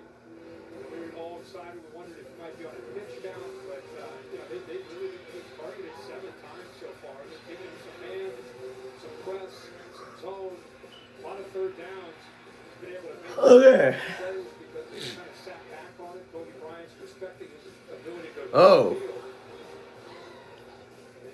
Mike Evans, 7 targets, 2 receptions for 24 yards. 7 targets. Awesome. I thought we might just see him maybe on 3rd down in red zone, but he's been out there quite a bit.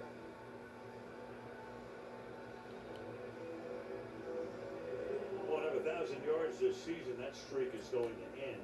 Okay. Because of the injuries. What a career. Yeah, his first time he's really missed time. Yeah, he's always a guy that's not just out there able to make plays vertically and just using his body and his catch radius, but he's a guy you can always count on throughout his entire career.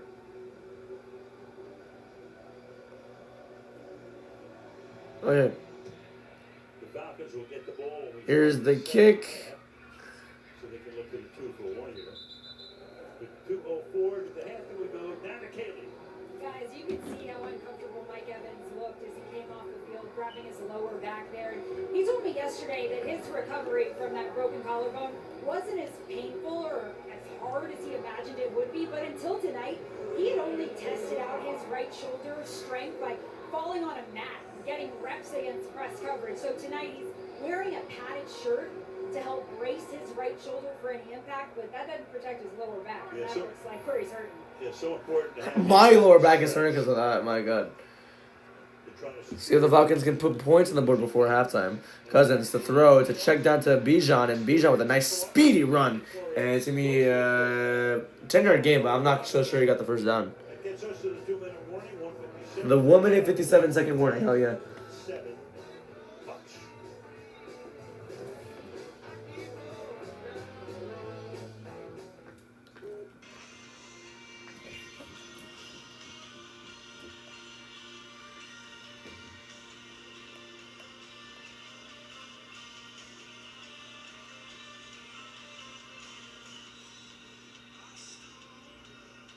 Hi, Crystal. How are you?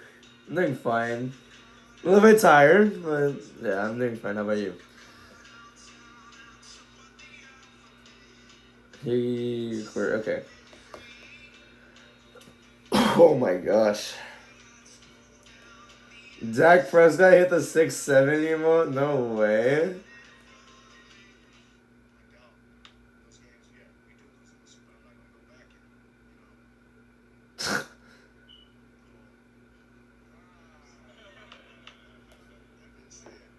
He didn't say it, but he did.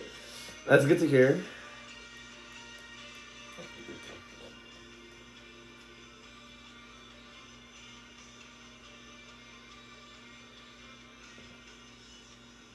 Okay. It's crazy how it's almost Christmas, my gosh. Year has gone by like so quick, my gosh.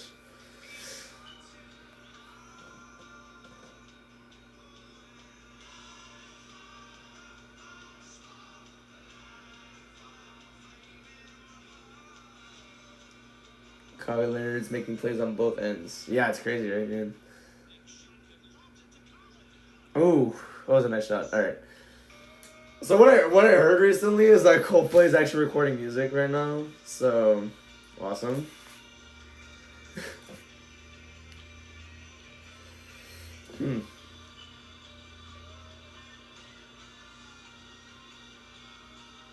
Okay, so Chelsea Green wanted to bring back the Divas title, but WWE wasn't interested. She was begging for it? Oh. I mean, I wouldn't like that. I don't think that's the accurate way to represent the division, so. Yeah. I mean, it's a cool move if you want to do throwback stuff. I don't know. How does Dak Prescott comeback player of the year? Like, or how is he in the running for it? That's pretty cool. Alright, it's 2nd and inches. They took the first down away on the last play. Now it's 2nd down and inches. 2nd and inches here. It's a handout to Robinson, and Robinson goes 3 yards. 7-yard line goes to John Robinson, and all of their timeouts have been stopped. Yeah, all 3 timeouts. He's already looking at 41 yards after contact tonight. He is a big, elusive back. Keep forgetting he's 215. Okay. On the 47-yard line here. Here's Cousins looking back. He's going to throw. Oh, it's a nice throw to Pitts. Down the sideline. Tries jumping over somebody, but he gets down to the 15. And it's a first down in the red zone. Great throw. Great play. And it puts the Falcons in great position before halftime right here.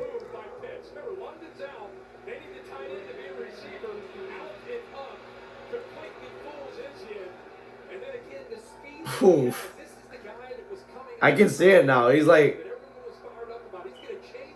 I don't think he missed much, really. I mean, the only thing that's really been like new is that they're recording new music, but yeah.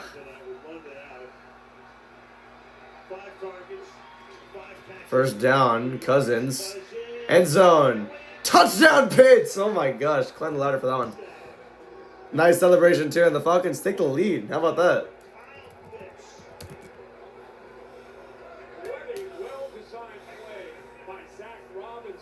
Yeah. Nice touchdown for Atlanta right here, Kyle Pitts Sr. on his 2nd straight catch. And his 2nd straight cool catch as well. Kirk Cousins put a lot of trust in that one right there, my goodness. Oh yeah. I'm not going to say Coldplay because it wasn't them, it was Chris and Johnny, but they played What If. So yeah, their acknowledgement of X and Y songs continues to amaze me. Kick is up and it's good. 14-13, the Falcons lead with 38 left in the 2nd quarter. They played What If and Strawberry Swing, right, on that one show. I barely checked.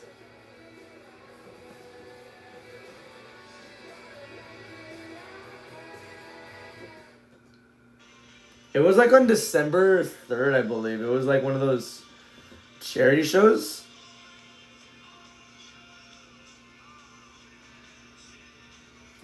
I think I have the set list. And it wasn't like audience request songs. They legit had it in their printed set list, I believe.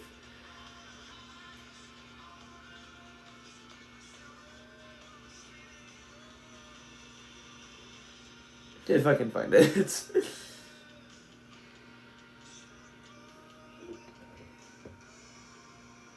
I've been more interested in their live shows recently. Like I really love hearing their sound from like the early 2000s because I don't know. I've been collecting a lot of their shows, a lot of the shows. Sorry. Actually, Chris Martin did play in Paris. I didn't even know that. Oh yeah, they played a new song. They played a new song as well. So yeah, do with that information as you please.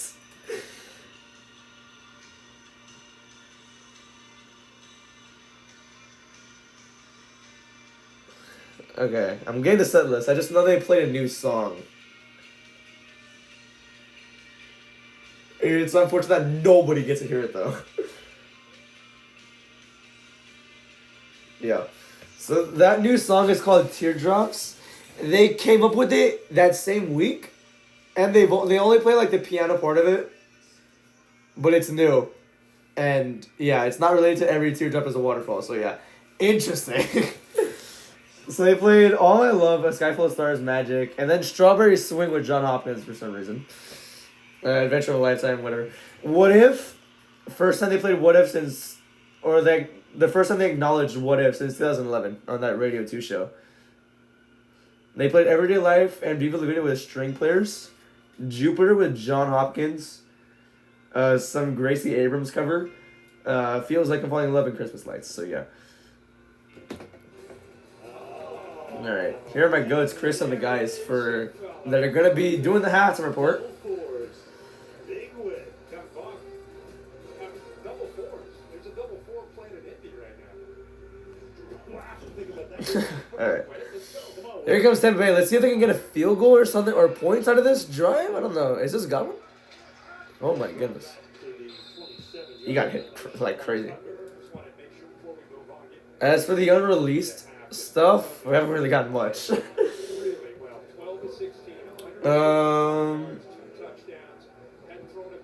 Yeah, there hasn't been much recently. I mean, there was something that way back in April we got Solid Ground but Happy. First known version of it. 4 touchdowns, over 500 yards, and 8 touchdowns in the 2 games last year. First down from the 26. Mayfield looking. Oh my gosh. Gets out of a sack. Batted up. Incomplete. Almost a pick right there. Actually, it was never called Solid Ground. What am I talking about? Water flows has been since 2001.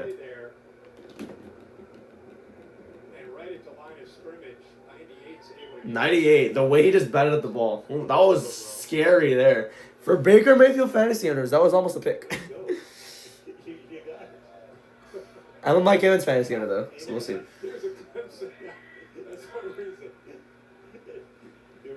I can't believe that song has still been worked on. Blitz coming in, Mayfield throws out of bounds. Alright. Yeah, that song has still been worked on. I don't know. It has so many versions, I swear. Flag down, hold on real quick. Ton of action tonight. There he is, a rookie. Free agent, played at Kansas. Personal foul, face mask, number 20. Defense. Okay then, face mask. Alright, 15 yards and an easy first down for Tampa Bay, who is 20. Alford. Chris Godwin Yeah. It's another penalty here by the Falcons. Alford just kind of working across. Oh. Yeah, he just got the face mask of Godwin and just held on to it, so yeah. Unfortunate there. Alright, first down. Alright, so what was I saying? Water flows. It was called Light on My Darkest Days in 2001. Nobody knows that. I'm not supposed to tell people. 10 penalties, it's 1 every 3 minutes. Yeah, for the 41, 4-man rush. Mayfield throws downfield, wide open, and it's caught by Mike Evans. Yes, thank you. And he's going to step out of balance. That saves a timeout for Tampa Bay. Awesome. And then they called it Solid Ground in 2003. Not really, but it was in lyrics. 2005, there was a brass version that nobody knows about. 2008, it was on Violet Hill's instrumental. It was apparently in the wedding album. Was not worked on for Ghost Stories, nor Headful of Dreams, but it was worked on for Everyday Life. Acoustic with Jacob Collier and Alphabetica. And Mayfield gets immediately sacked.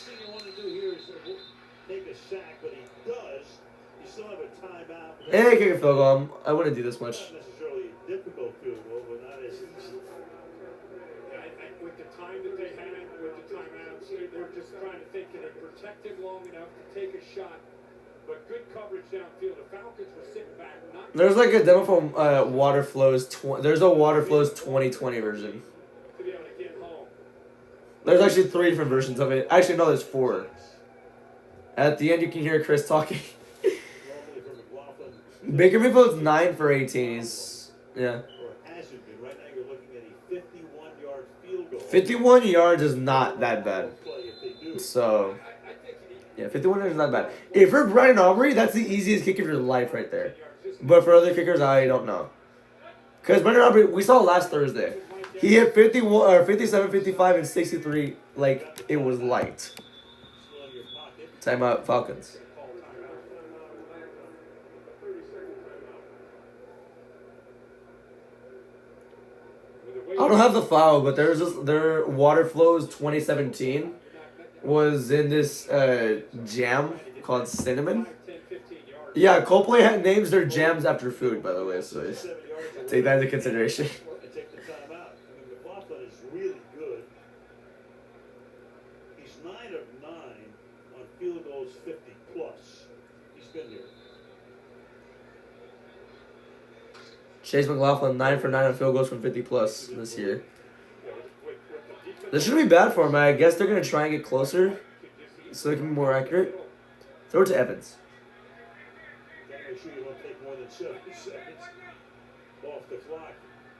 Is that not a false start? Alright. Second and 18. Literally nobody's blocking. It's fine. He just throws it down. Dumps it into the ground. Alyssa is gonna try and take it to the end zone, but it's incomplete. Okay, do you know what alphabetic is? That's playing with fire. It really was. And not only that, when he's trying to just kill it into the ground, you just want to make sure it's not a lateral going backwards. It was a forward pass.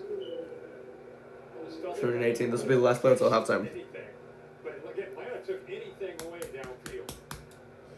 So this will be a 52-yard attempt. 52-yard attempt right here. Alright, I'll tell you right 5% now. Give me 3 seconds.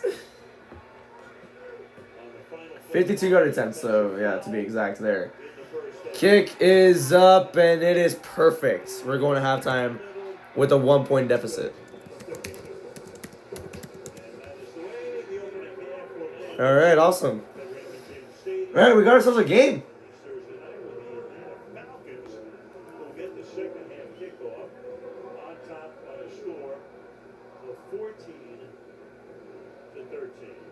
14-13. Alright. 14-13 here.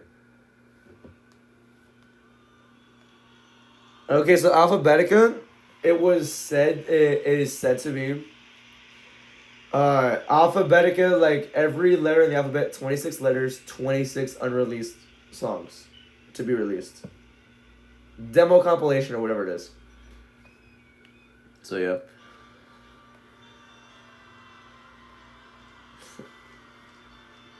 Yeah, it's gonna be released, I'm pretty sure. I mean, if they don't change anything after the last album.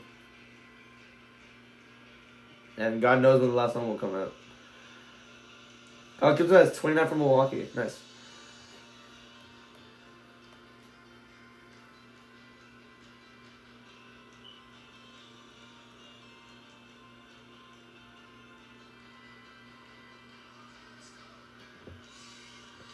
Okay. A song called Weirdo. It's from 2011. Actually, no, 2010. Yeah, that'd be cool. No, I think it is happening. That's the thing. A song called Weirdo. It's from 2010.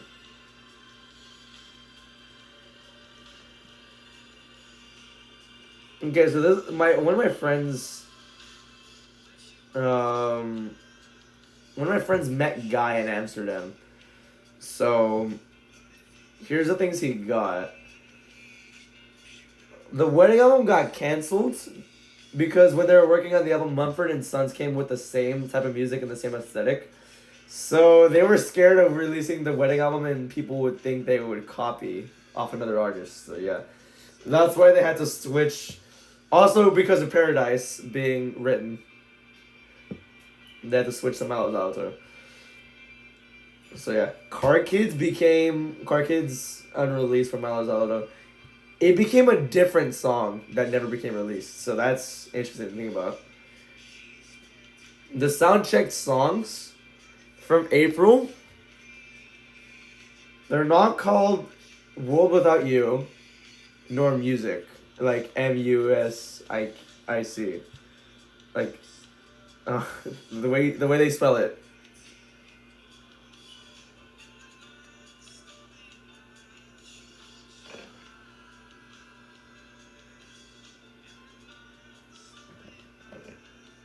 Okay.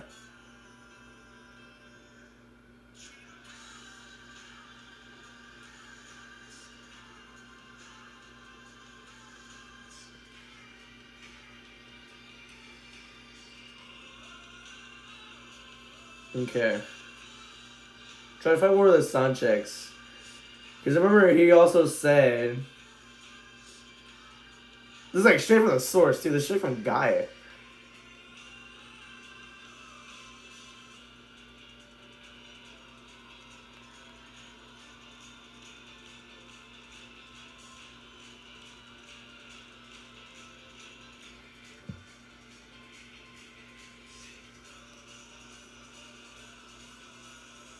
Okay.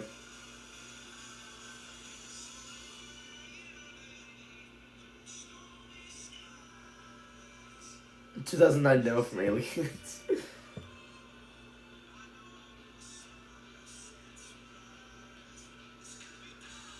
You recognize the Ballad of St. John, so yeah. He still knows wedding bells.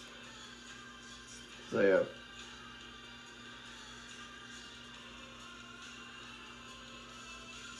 Sound check. Okay. So it was also confirmed that they actually write songs during sound checks and they just jam out random things. So yeah. If it sounds new, it's not new.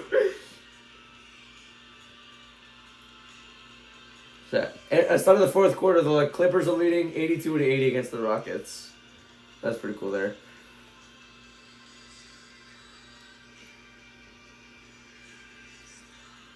So the Falcons are currently down, or actually they're up 14-13 at halftime right now against the Buccaneers as we start off my halftime report. So yeah. Yeah, Kyle Pitts, man, 111 yards and 2 touchdowns. Kirk Cousins have been cooking pretty well as well. Mike Evans in his return, 57 yards. I mean, Mayfield has seemed a little bit off, but should be fine.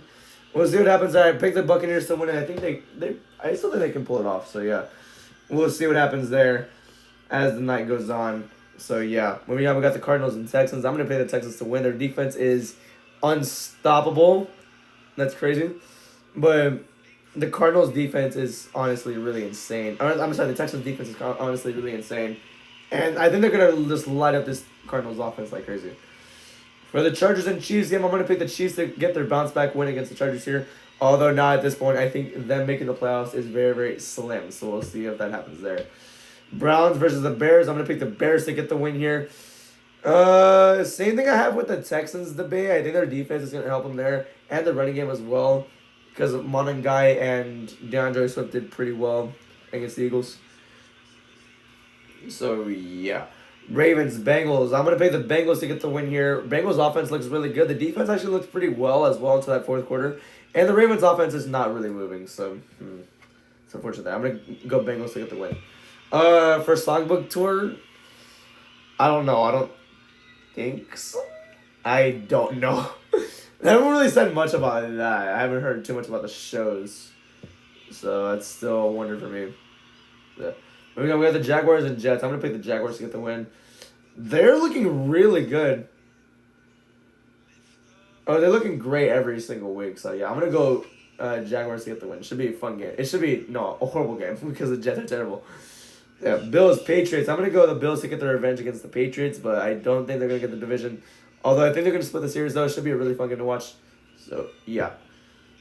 Commanders, Giants. I flipped the coin and picked the Giants to get the win. So, yeah. Although not at this point, since they have the number 1 overall pick, I don't expect them to win anytime soon, so I'm going to go Commanders. I'm kidding. I don't know. And the Raiders are terrible, so I'm going to pick the Eagles. Although, imagine if the Raiders won this game. That would be insane. And we have 5 games in the afternoon. I'm gonna have the Packers beating the Broncos. I think the Broncos finally lose a game. They won 10 straight. They're gonna lose one eventually. I think this is where they finally lose it. So yeah. America's game of the week: Lions and Rams. I'm gonna go Lions to get the win here. Should be a fun game as well. Two high flying offenses, and yeah, Lions looked great against the Cowboys last week. The Rams, they look great every week. So yeah, it should be a fun game to watch. I'm gonna go the Panthers beating the Saints here, to go 8-6 and to try and keep up with the Buccaneers, or maybe take the lead from the Buccaneers in the division. Colts Seahawks. I mean, I want the Colts to win as well because I like the Colts, but I think the Seahawks are gonna get the win here. Their defense looks great. JSN is amazing, so yeah, I'm gonna go the Seahawks there. And easy game for me right there. Giants Niners. I'm gonna go Niners. Easy game right there. Then Sunday Night Football, you got the Vikings and Cowboys. I'm gonna go Cowboys here. CeeDee Lamb, they said he is coming back, so that should really help the offense if George Pickens doesn't deliver. And Ryan Floyd is improving. And don't know how JJ McCarthy will do. It's just a hunch. I don't know. But I think the Cowboys are gonna get the win. Yeah. Moving on to Monday Night Football, Dolphins Steelers. I'm gonna go Steelers to get the win. Although it really should be a weird game. I don't know. I really don't know because I don't know if both teams are good or not. So yeah, I'm gonna get the Steelers to get the win. End of the third, you got the Pelicans leading 105-97 against the Trailblazers. So yeah. I need to turn on notifications for my fantasy team. So yeah.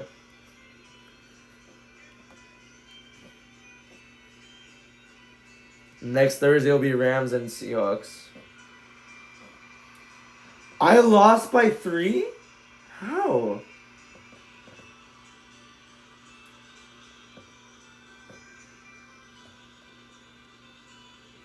I mean, Mike Evans. Since when did I have him on this team? What the heck? I didn't know I had him on both teams.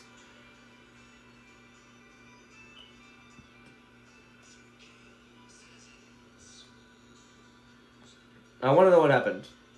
Because how in the heck did I lose this? I was up by like 10 points. What happened? Eagles defense sold me, and the Chargers... It's because the Eagles and Chargers went against each other, and the Chargers defense got another pick, and that's what made her win the game. And now she's 14-0, and I'm still 4-10. Ugh! That's unfortunate. Meanwhile, I'm winning in this game against Sessai because Mike Evans already has 8 points. So yeah, that's really about it.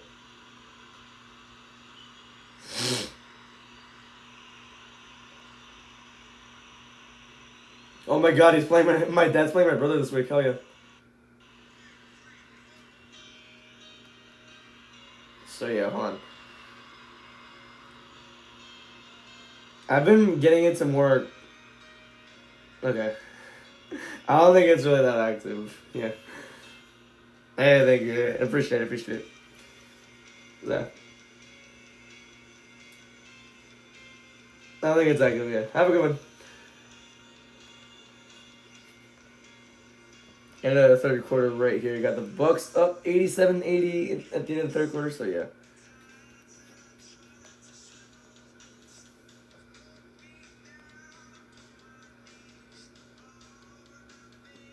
Alright, we got 2 minutes of halftime. I'll be right back.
We're back. I was gone for like 2 minutes. I just wanted to take a breath, so yeah.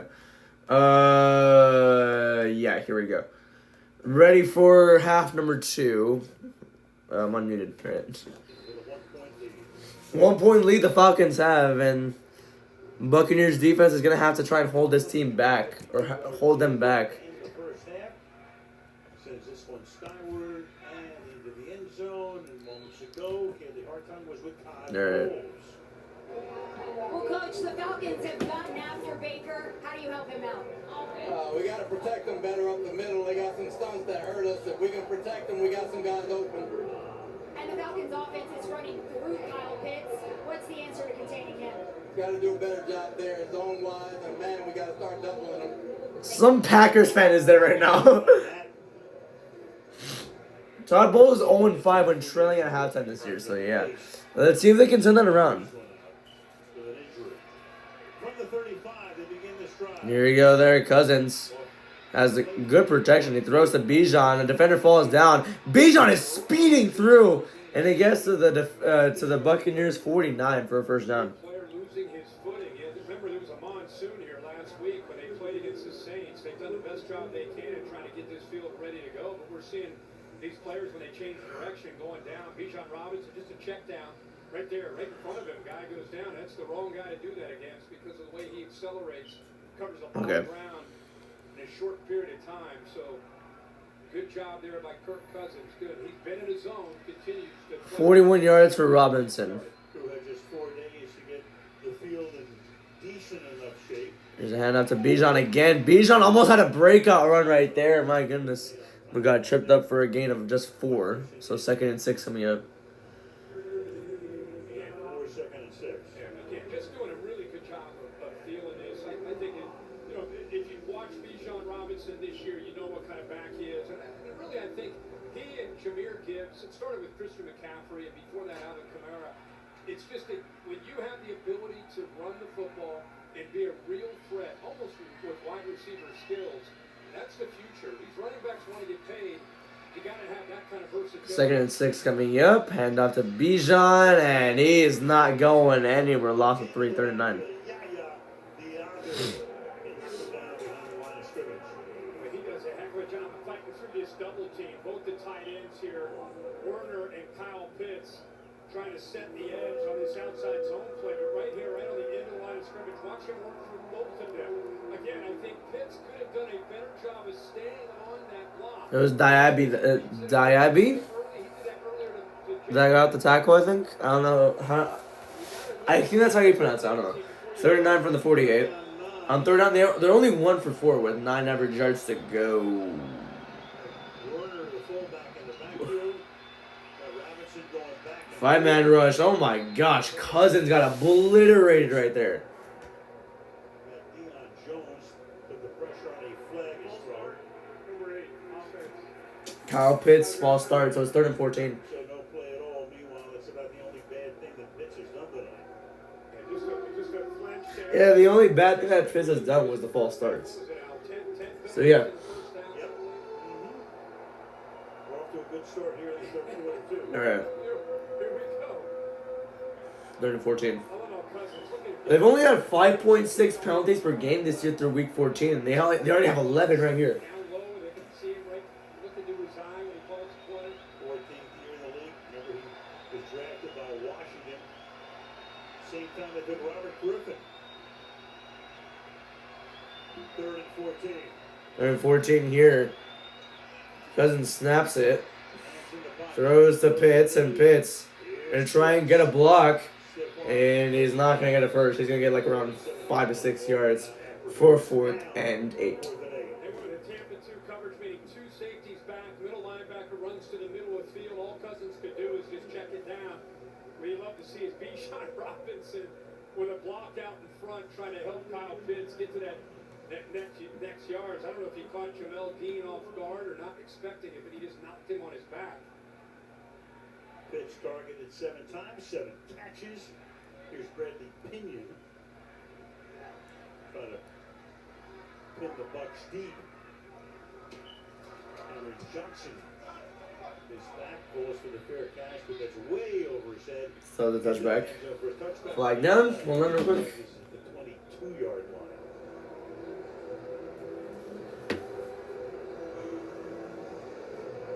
Well, Trevor's reffing the game tonight. During the kick, holding, number 32, receiving team. 10-yard penalty, first down, timeout. Bet. So 14-13. 2-yard penalty. For the spot of the vote. Gets ready to go to work. There's your Oh. penalty. If it's spot foul, then it's gonna be like around the 11th.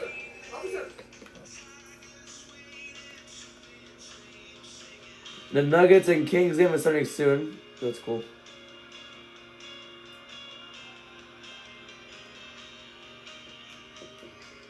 Okay.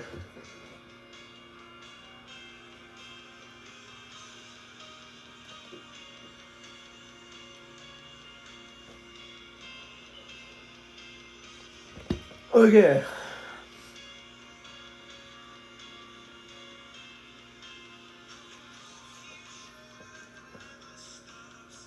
Who's in rooms and ticking class? The guitar on this is insane.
Okay.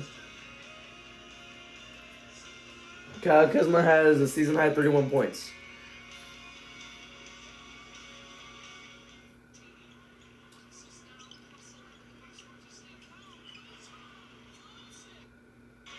Alright. Try adding a dog to the mix. Marshall County, the Cruz Love isn't always a walk in the park. Merv, an original movie only on Prime. There's the J.C. Newman Cigar Company here in Tampa, founded in 1895. Anyway, that's your kind of show. Merv could be the name of your next If Joe Burrow retires early, I'm gonna kill myself. I'm kidding. But if he retires early, I'm gonna cry. Here is Bucky Irving. He only goes like no gain.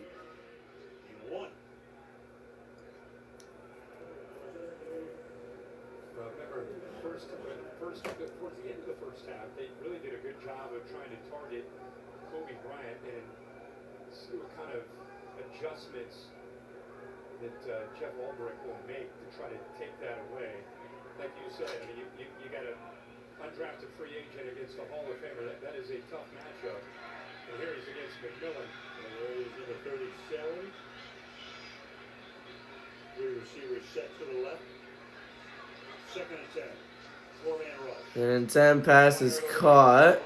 He'll get 8 yards in here or 9. Third and 1 or 2. There by Alfred sets up third and a deuce. Yeah, another receiver that's had to fight through some injuries. And you know, when you put him in there, especially in zone, it has a real natural feel to find a soft spot. They go quickly to the outside, and they do get the first. They're done. Or first down, sorry. I looked down for a second. I didn't even know they snapped the ball, and that's... Damn it, my bad. Alright, first down, Tampa Bay. Tries to seal a block to the inside, and A.J. Terrell, right on the end there, you see with his hands up, he follows him. So when he followed him, even though he didn't get blocked, it took the edge of the defense away. He tried to get back to make the play. But again, Bucky Irving, not just quick with that acceleration, but had some strength as well. Be able to pull through that arm tackle for the first down yardage. Play Here we go, Mayfield looking, throwing. Oh, what a catch by Ibuka. And it'll be down at the 44.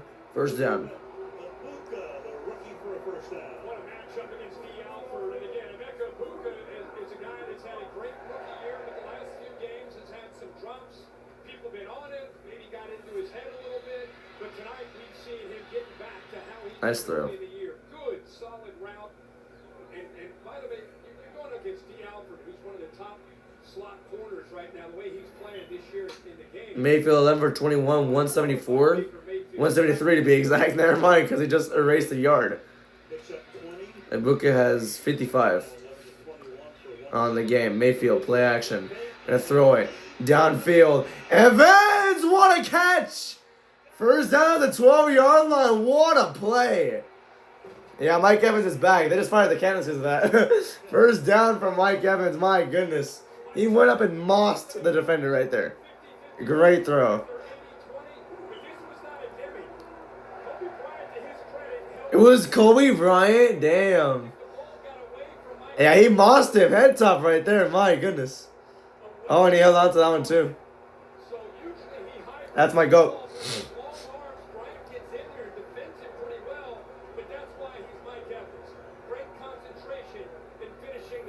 102 yards on the night from Mike Evans right there.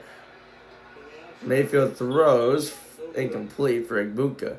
2nd and 10. Go back to that catch. We all know what Mike Evans has done throughout his career. 6'5", when he sees him one-on-one. How many yards does he have now? Kobe Bryant tonight. Personal foul, face mask, number 37, defense. Oh, so that's a first down right there. Will be measured half the distance to the goal, automatic. First down. Damn, all right, nice. Yeah, they're undisciplined. I saw that tweet earlier from one of my mutuals. It was like, the Falcons are very undisciplined tonight, and yeah, I saw the graphic as well. That they're averaging through week 14 5.6 per game. They already have 13 this game, I'm pretty sure. So yeah, very undisciplined game for Atlanta. So first down and goal. Evans is not in the game. 2. First and goal after the penalty. Mayfield. Oh, he sacks himself. He slipped and fell. 2nd to goal. 15-yard line. Footing gave way. Dorlus gets credit for the sack. 2nd and goal. Yeah, nobody open. They kind of sat back here, played softer coverage, just relied on their front to be able to get the pressure, just rushing 4. And you see his eyes. He's looking to his right towards McMillan, but just it's not there. Good coverage downfield. And eventually, I'll tell you a guy who's having a great year there, 54, Brandon Dorlus. Been dealing with 2nd and goal. but good quickness on that defensive line. Big play last week against Seattle. Dorlus didn't. Mayfield. End zone. Incomplete. Underthrew. Contact was made. Bucky Irving that time. 3rd and goal. Irving. Caden Ellis 3rd down. James Pierce may have gotten a hand on that off the edge. He's rushing around the corner, trying to get around Ginneke, the right tackle. And with those long arms, he might have been able to reach with that left hand. See, he gets in there, right there, that left hand. Yep. Just deflected that ball. Because I was with you, that ball didn't have anything on it. So Pierce Jr. barely with one finger deflects the ball. So that counts. 3rd and goal. Having a good night. 3rd tip pass tonight. If Evans is in, then they're gonna score. Mayfield buys time, overthrows Ibuka, and it's 4th and goal. Yeah, they're gonna go for the field goal now to take the lead. Oh, flag is down. Hold on. And Mayfield is saying it's a first down. We'll see what it is. Without the flag, but Illegal contact, number 20. That's an automatic first down. Wow. So the Falcons keep messing up, and that's what's bailing out Tampa Bay right now. My goodness. It was Alford with the illegal contact. Well, you had motion and created a little bit of miscommunication. There's Alfred on the far right, 20 against Mike Evans. Clear penalty. Mike Evans has been doing really well. I think that's why they started holding him. it's 13 penalties, 3 against the Bucs tonight. And that was another First and goal. Yep, it would have been 4. That was another third down play, a crucial third down play to be exact. First and goal from the 8. It's 1st and 8. Toss to Sean Tucker. Sean Tucker goes like a yard. Second and goal. Yard, and there's another Flag down again. yellow on the field. It's a face mask. Like we've talked about tonight, it's not just the penalties adding up, it's the timing of some of these penalties that have just No question. tough to overcome. How about when you ask Todd Bowles, give me your top 6 or 7 guys that have been the most consistent performers for you? And he brought up Sean Tucker. He did. You know, and I think part of that's because he's been healthy. He's the number 3 running back. Yeah. So this will be penalty number 14. There are 2 fouls by the defense on the play. 2 Personal fouls. foul. Dude. Face mask. Number 0 defense. That penalty is declined. Personal foul tripping. Number 0. Really? That penalty is accepted half the distance to the goal. Automatic first. That's 2 on the 1 play. A face mask, which was declined, and a tripping call. Damn. In about 37 and a half minutes. Tripping right there in the face mask. I just asked Terry, what's the record for penalties in one game? Terry, what was that answer? 32? As far as I know, it was something we had something like 32 in Oakland, Tampa Bay. 23 of them were on Oakland, as I recall. Damn. So another game that involved Tampa Bay. All right, 1st and 4. False start. They missed completely, and Sean Tucker goes nowhere. In the backfield, Kobe Bryant makes that play. Good for Kobe Bryant. We've been talking Yeah, he just gave up a big one to Mike Evans, and now they're just praising him like crazy. Second and goal. filling in for Mike Hughes, but More in Tampa Bay cannot get in the end zone. hitting the edge there and held on for dear life as Tucker, a pretty strong back, is trying to pull out of there. 13 first downs for Atlanta, Penalties by 1. but 14 penalties. Damn. Performing pretty well outside of the penalties. I mean, Cousins having a good Yeah, the Falcons are. Imagine that the Falcons did not have penalties. They would be like, what, 14-7 right now. Second down and goal. Second and goal. Mayfield quickly darts into the end zone. Touchdown. Devin Cole. He is the would be number 3 tight end. And with Devin Culp, that is the first touchdown 90 yards in 5 minutes and 14 seconds. for the Bucs this season. Unbelievable. He's got that kind of skill. This is pretty easy. Pretty good read here. I mean, the linebacker clears out quickly, and it just opens up.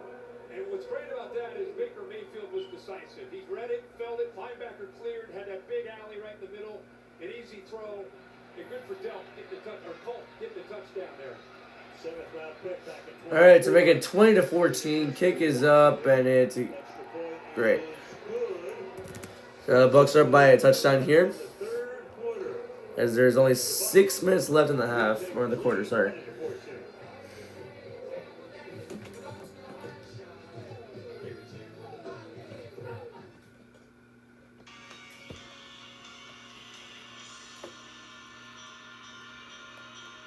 Okay.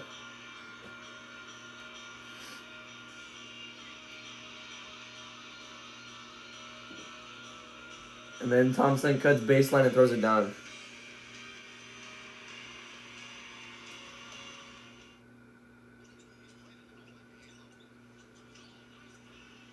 Nice.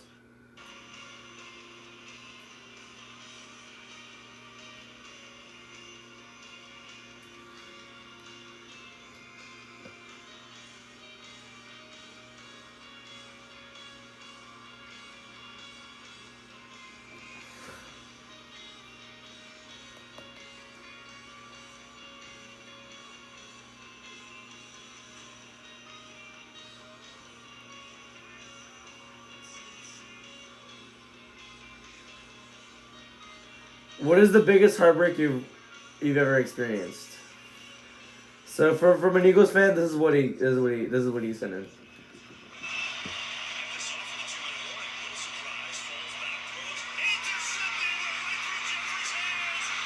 Yeah, that's unfortunate. My God, I saw that live. I'm like, what? No, that's incredible. Dez caught it. Yeah. 28-3. Damn. Feel bad for the Atlanta fans here.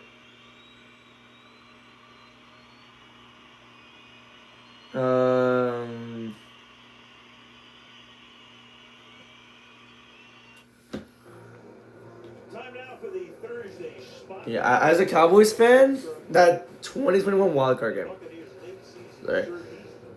Won 5 of their last 8 to come to the division in 22, 5 of the final 6 the following year. The Bucks seem to always clutch up in the late Lost 5 of their last in the late parts of the year. Again, they're going to have to come from behind. They play the Panthers twice and the Dolphins at week 17. Race will go down to the wire. Yeah, I think it's almost like they have that little. That's gonna be very interesting to watch. They crank that urgency up down the stretch, and the big thing this year is they're getting healthy. You get Bucky Irving back, you get obviously the receivers back. It's a very different offense when they got all these pieces. The beneficiary Good. tonight over 200 yards. Here's the kickoff. 4 yards now through the air.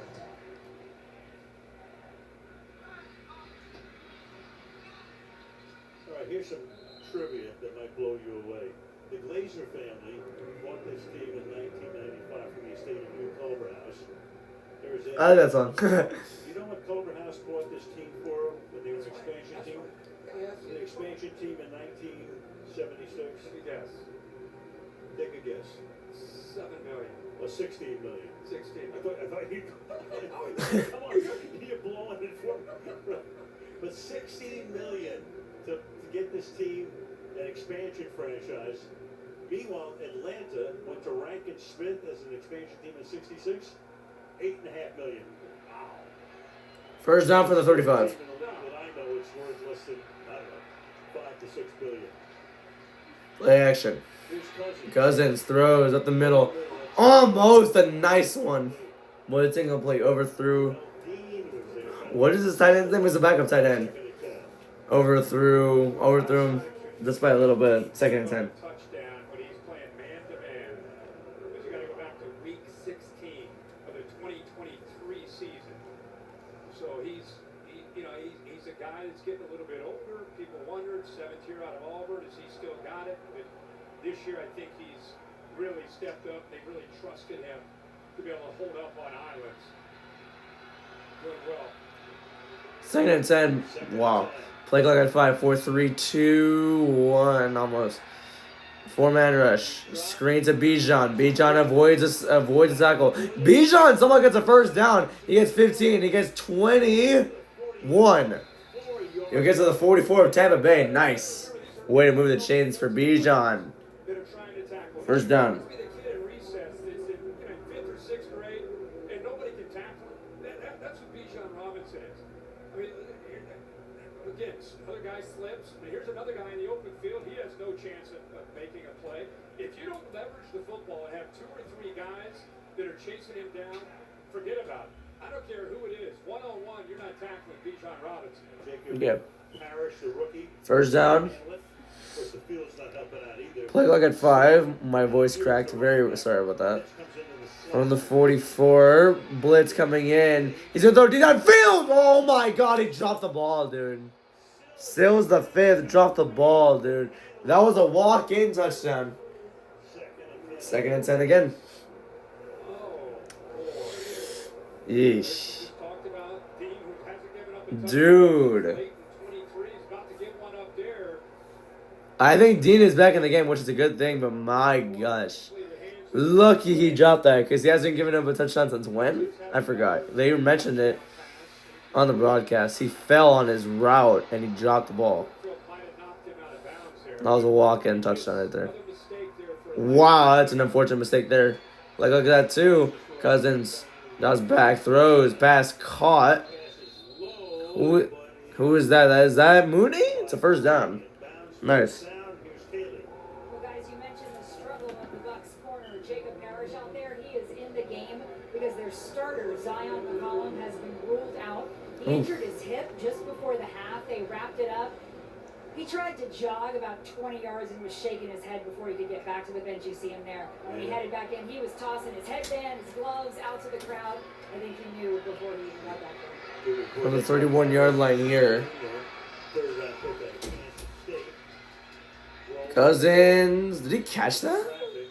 He did catch it, but he got a yard. Oh, no, he didn't. Isian out there as well. Parrish usually is a guy that can play over the slot, the rookie out of Kansas State. They hit on both their rookie defensive backs. When you look at Parrish and Jackson, who's not up this week, but I think that's the future on the back end with the ability to cover and go to those guys. Todd Bowles telling us those guys are both going to be outstanding for us. Second and 10.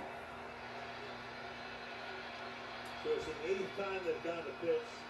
First time he hasn't completed the catch. Second and 10 now. Dancing in the pocket. Nobody there. Third and 10. Just gets away incomplete. Algier was in there blocking. I think they're going to take a look at. Was this a fumble? No. I think if anything, it'd be intentional grounding. I mean, he threw it over Algier, who was in there blocking, but there was nobody over there. And he was inside. Everybody said, yeah, I thought it was intentional grounding at first, too, because literally nobody was there. Yep, that's intentional grounding. Third and 20 coming up. If he's hit as he throws the ball. Intentional grounding, number 18, offense. They just kind of floated it out there. Lost it down. To our right, in the pit, Oh, you'll see 25, who's the back, Algier. Right I mean, there. yeah, it's definitely a pass. He let the arm go. Had the defender's hand on his face mask. He didn't pull on it, though, so that's the thing. Aiming it forward, but he just floated it up there. Third and 20. It's another way behind the sticks again. Algier was closer to Algeria. Atlanta, by the way, 1 of 5 on third down. They're 1 of 13 last week against Seattle. Third and 20. For the 41 pass, incomplete. Incomplete. Trying to get it to Sills. Who dropped that earlier throw that could have resulted in maybe even a touchdown at that point. 4th and 20. Yeah, I mean, it's kind of what we've seen most of this night when they've not self-destructed. 4th and 20. They've been able to put plays together, been able to put points on the board. When they've had some successful plays, the drop pass, the penalties, they get behind the sticks. 1 of 6 on third down. Just get out of there, Randall.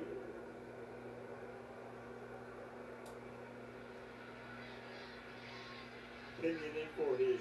Here comes the punt here from Atlanta. Promising start, but that intentional grounding screwed him up here. For a catch at the... Oh my god, he dropped it. He's so lucky he picked that up. My goodness, dude. Oh my gosh. So lucky he picked it up. My goodness.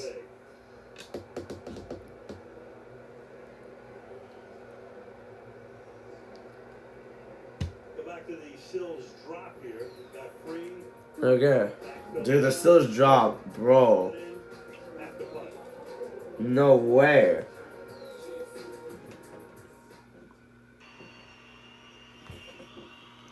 The Pelicans won 143 to 120 against the Trailblazers.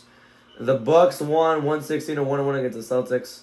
And the Rockets game is about to finish, but they're within 2 points with 14 seconds left against the Clippers. James Harden tied the game up nice.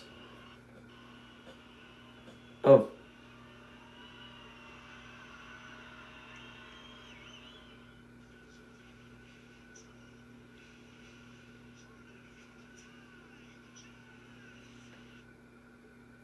He said yes, like so excitedly. Whoa.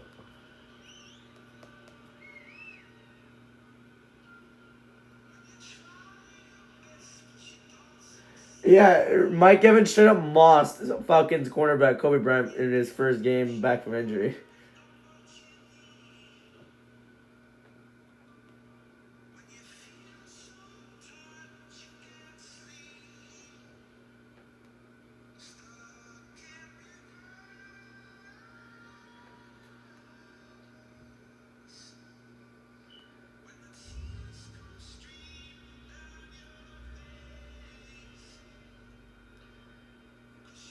Americans are funny, man. It's 72 degrees outside.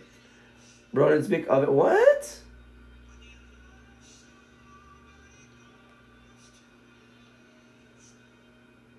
I get it. Yeah, no, I get it. I like the respect. I like the joke here. So, like, what the hell is bro talking about? Like, he said, Americans are funny, man. It's 72 degrees out here. Bro, on a speak oven. Bro, 72 degrees is, like, nice and cool, but no. 72 degrees Celsius, it's like burning temperatures. Like 200 degrees. Cody Rhodes and Roman Reigns at the Game Awards. Together? What the hell? Alright. There's Cousins with Sills. They've got free, can't make the catch. Hands got turned around. Yeah, but they have lockers right next door, right next to each other, so really good chemistry there. You know, they don't have Drake London, so he's had to step up on the outside along. Alright, so 90 yards to go here for Tampa Bay on this drive. It's going to be a throw to Evans. Another Moss. First down. Shoulder makes a grab. They kind of beat Terrell. He did it again. Really not much more A.J. Terrell can do here. He's in phase, but where this football is thrown and the chemistry you have there with Baker Mayfield and the size. He went down. Yeah, that's a catch. My goodness. Great game for Evans. My gosh. Because the way it was thrown, he's never able to locate the ball, and he's as good as there is. 122 yards on 5 receptions for Mike Evans. Keep going. From the 30-yard line. Tampa's last drive. Out to Bucky Irving as he's going to go 6 yards. 6-yard gain here by Bucky Irving. Now let's take a look at our next gen stats powered by Tristan Wirfs versus James Pierce. One pressure on 8 pass rushes, and he's gotten 1 sack out of it, too. That's a great test for the rookie out of Tennessee. Everybody else Tristan Wirfs has done a pretty good job outside of one play with 1 sack. in protecting Baker Mayfield. Rookie out of Tennessee and Jalen Walker, the rookie out of Georgia, both tremendous pass rushers. 2nd and 4. Worth keeping an eye on here when Bake gets back to throw. Irving and White are both in the backfield. And they snap it. Oh, nice run off the middle for Bucky Irving. My goodness. I thought that was the house car right there because of how fast he was going. But no, he's going to get tripped up at the Atlanta 47. First down. 16. He was pretty comfortable there. Very. Bucky Irving looked like, you know, I mean, that's really natural feel. Watch him ride this out. Bates there. He's excited to kind of be a decoy. Counter where you pull the backside guard and tackle. Good job of getting up to those linebackers. Crowd happy to see Bucky Irving healthy. What a difference maker he is. Nice. 52 yards on the ground for Bucky Irving as well. Make that 58 after a gain of 6. 2nd and 4. Of course, depending on how this defense reacts to this little wrinkle that Josh Broussard's I think it's going to be one of those nights where I'm just going to fall asleep early. he's not reading it. I don't know. Next thing you know, he's going to hand that off to White, and he's going to be around the corner. Third different offensive coordinator in the last 3 years. Okay. So the Buccaneers possessions: punt, touchdown, punt, field goal, touchdown. So yeah, pretty cool there. 2nd and 5. 2nd and 5 from the 43. 15 in motion. Blitz coming in. Mayfield's going to brace for impact, and he's going to take another sack. LaCale London. 3rd down. LaCale London. If it's not Drake, it's LaCale. So it's 3rd and very long coming up here. I think he senses the importance of this drive. This is who they are and who they believe in being. Bring both their linebackers, Diablo and Caden Ellis, who are 2 great blitzers. But it's 94, as you mentioned, Al London, who eventually breaks free and comes up with that sack.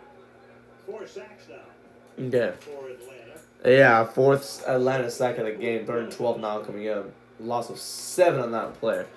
Play clock at 5, 4, 3, 2. They're down 12. Mayfield throws incomplete to Johnson, and that will be a punt coming in. So the Falcons defense prevailed on a nice sack. So pretty cool there. Who does he look to? Who does Baker look to on 3rd down? He's not looking at his receivers. He's looking at who's in coverage.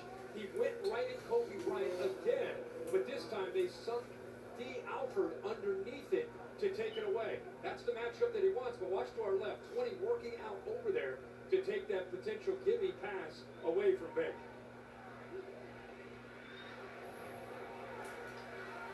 Play clock at 5 as they're going to punt it on 4th and 12. His 3rd one of the night. Fair catch at the 13. 13-yard line, 53 seconds left in the 3rd with the Buccaneers on top of the Falcons by 6. All right, man.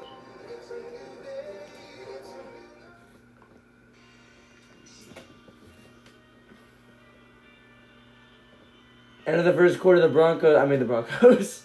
The Nuggets lead 41-26 against the Kings. Why did I say Broncos, bro?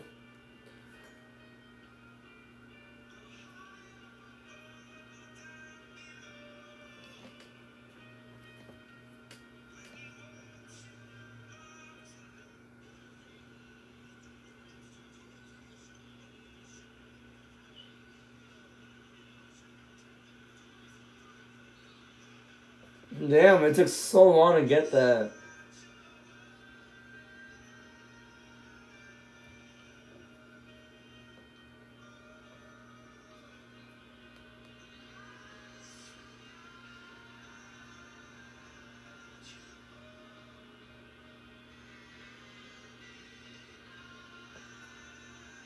TJ Watt is at the hospital undergoing medical evaluation of his lung. Damn.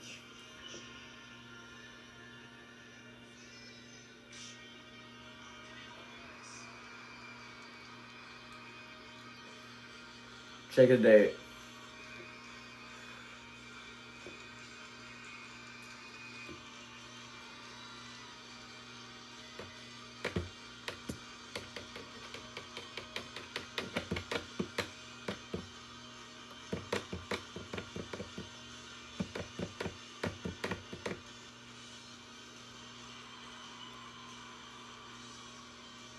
See fit what?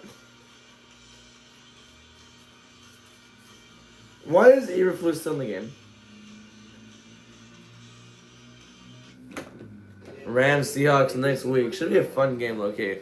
The first one ended it with the Rams winning 21-19 against the Seahawks. The next one, let's see how that goes. This time they're in Seattle. The Rams own that right now. That's coming away from Seattle. Next Thursday night, Stafford, Darnold, Smith and Jigba, Puka Nakua. Got it all. Yeah, fire the 12s up. Let's get it going. That is, I mean, not only, like you said, not only a battle within the division, Okay. potentially the overall #1 seed. A lot on the line next Thursday night. Rams have the Lions. Not an easy short come up this week. Indexing. Such a bitch, I saw. Alright, here we go. And here is 2 yards for Irving. Or, sorry, for Bijan. 13 carries for 66 yards. Not bad. 2nd and 8 coming up. Stubborn to the run game, which is who he needs to be, and he knows that without London out there building. Mooney still, and you think about the injuries, Mooney broke the collarbone first day of camp, came back week 4, had an issue with both his hamstrings in that game, has had a rib issue since week 11. Alright. He's not quite at 100%. Kyle Pitts and Bryant and Bijan Robinson have been carrying this entire offense so far. 2nd and 8. Oh my gosh. Oh, he fumbled it. Oh. Recovered by Tampa Bay. Our receiver got destroyed. And Parrish recovers that. Wow. He's been struggling too. Now he makes it all up with a fumble recovery. And fumble recovered by the defense. Nice. My voice. Hoping nobody heard that.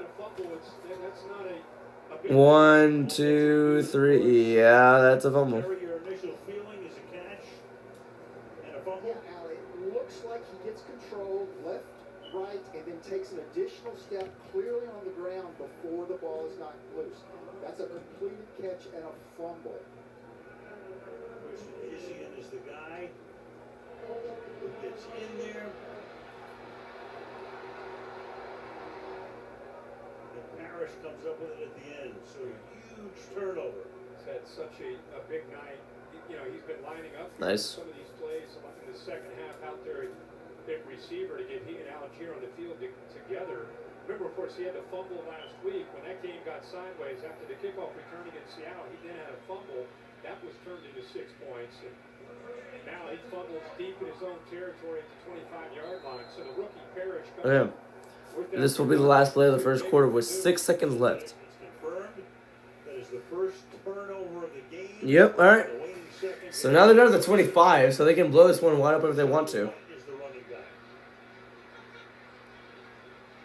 Mayfield. Mayfield. Pressure. Avoids a sack. End of the 3rd quarter. He's going to throw. Oh! And he goes Who was that? It's a first down. Who was it? They put forward progress. That's going to be the end of the quarter. Was it Evans again? Oh my god, is he hurt again? Evans paying the price. Don't tell me. Making his return after the broken clavicle. This will end the quarter. The question is it a first down or not? See what happened to him. Damn. We'll let you know Oops. on the other side of the break, I promise. 20-14. Tampa Bay. Got hurt again. Yeah, this is why I'm scared, low-key, for his safety. I don't know. Alright. Rockets win barely, 115 to 113 against the Clippers.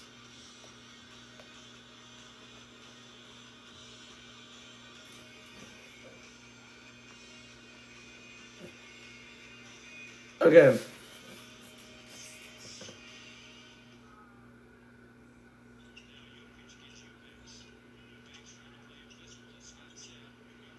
Nice. Malik Monk gets fancy for the 3. Let's see.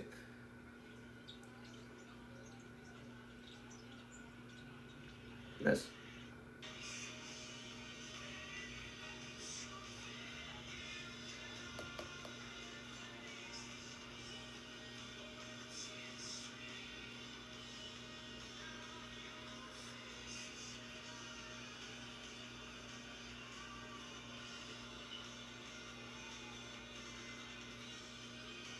Okay.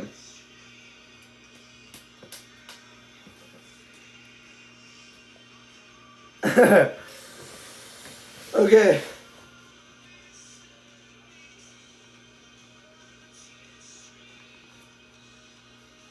Okay. Yeah, CeeDee Lamb was listed as a full participant, which means he's on track to play on Sunday Night Football. Hell yeah.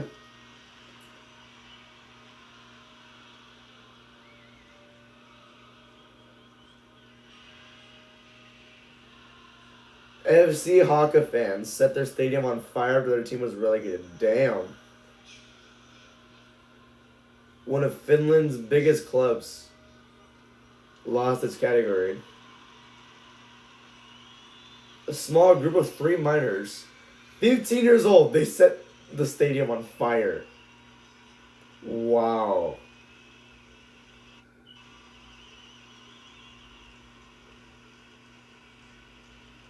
In late August, Cowboys receiver Ryan Flanoy was on his way to celebrate making the 53-man roster with his wife. He found out that he was waived shortly afterwards. Since then, he's put up 2 100-plus yard games and he's earning trust. I didn't blink, quote unquote.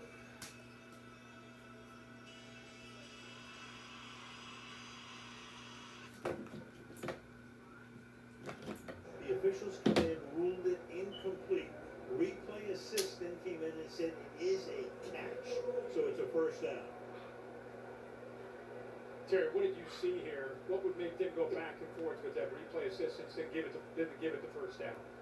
It's exactly the same as the previous play on the catch and fumble. He gets his first foot down. From the 15. Then he takes an additional step, making it a completed play. Oh my god, he fell down. Irving fell down, so yeah. I saw. Evans got a quick examination by the team orthopedist. He reached his hand up Mike Evans' right shoulder, felt that clavicle, and you could hear Mike Evans telling everyone around him that he was okay. I got the thumbs up, and this is why he's back out on the field. Amazing. The stuff is as it comes. That all that weight came down on that right side. That's where you can see him checking him out. Great to see him back out there. 2nd and 10. From the 15. End zone, no. Evans looking for a flag. He will get one. PI, that's going to get in the end zone. Or that's going to give a first down for Tampa Bay.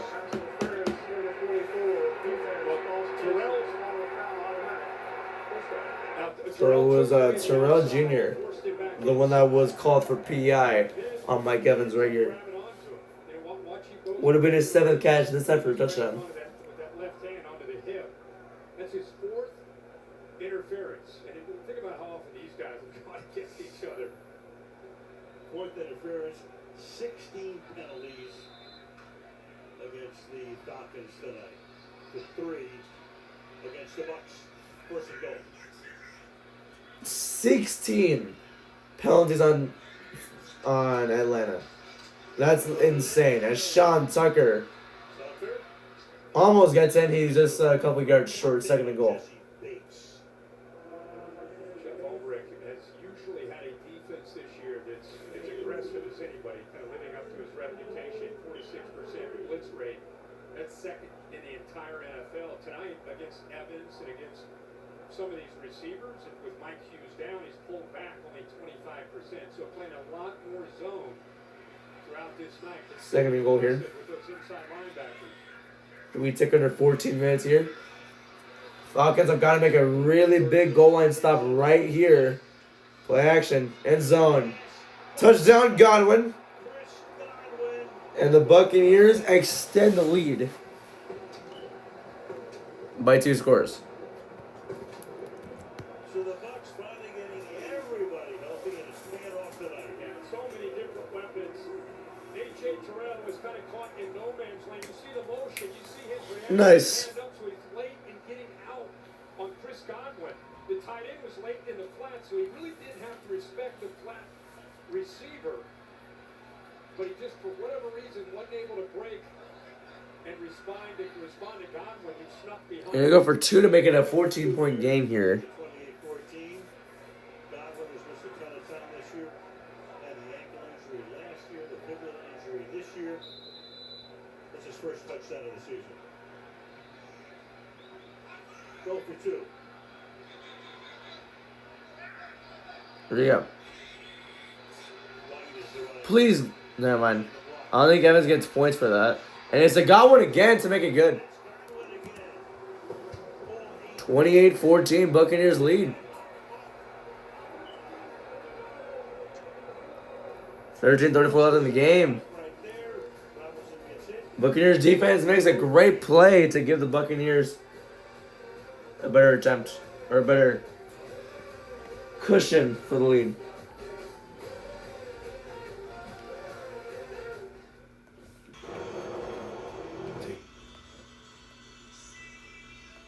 Whose truck is that?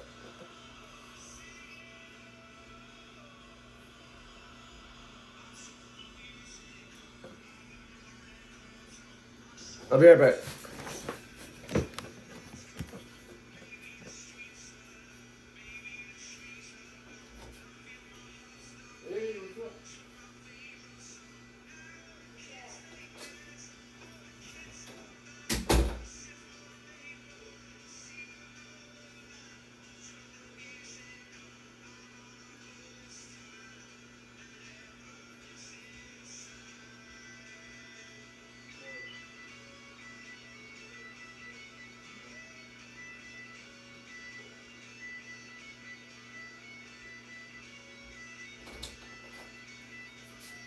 I need to walk around so I can wake up.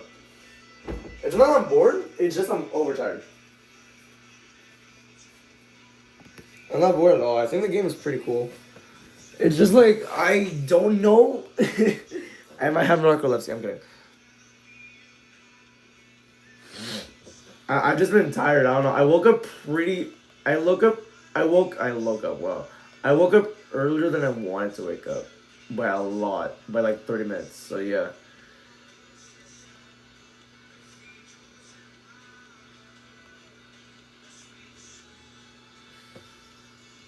I don't even know what I just reposted. What the heck? I don't even know what I just reposted. Yeah. I just misclicked it by accident, so yeah.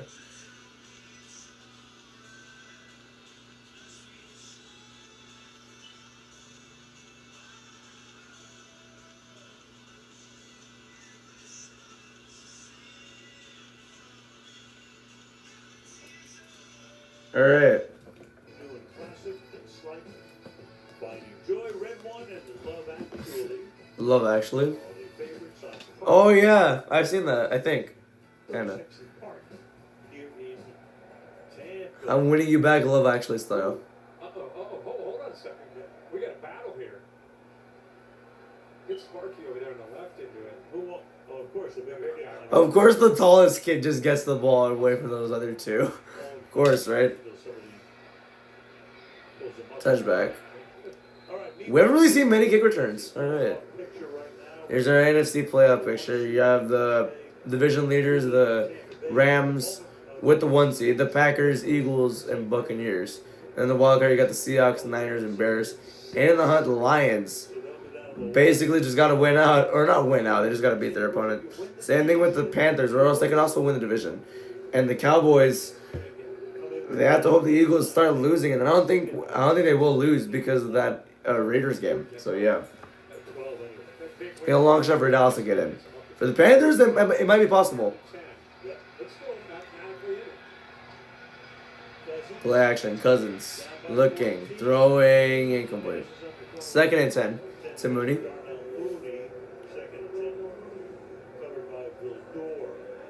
This is where this offense is just not equipped right now. With Mooney not at 100%, Drake London not lined up. They need to. It's an offense that needs to stay ahead of the In the first half, the Falcons' offense had 222 yards, 15 minutes of possession and 14 points. In the second half, they have 0.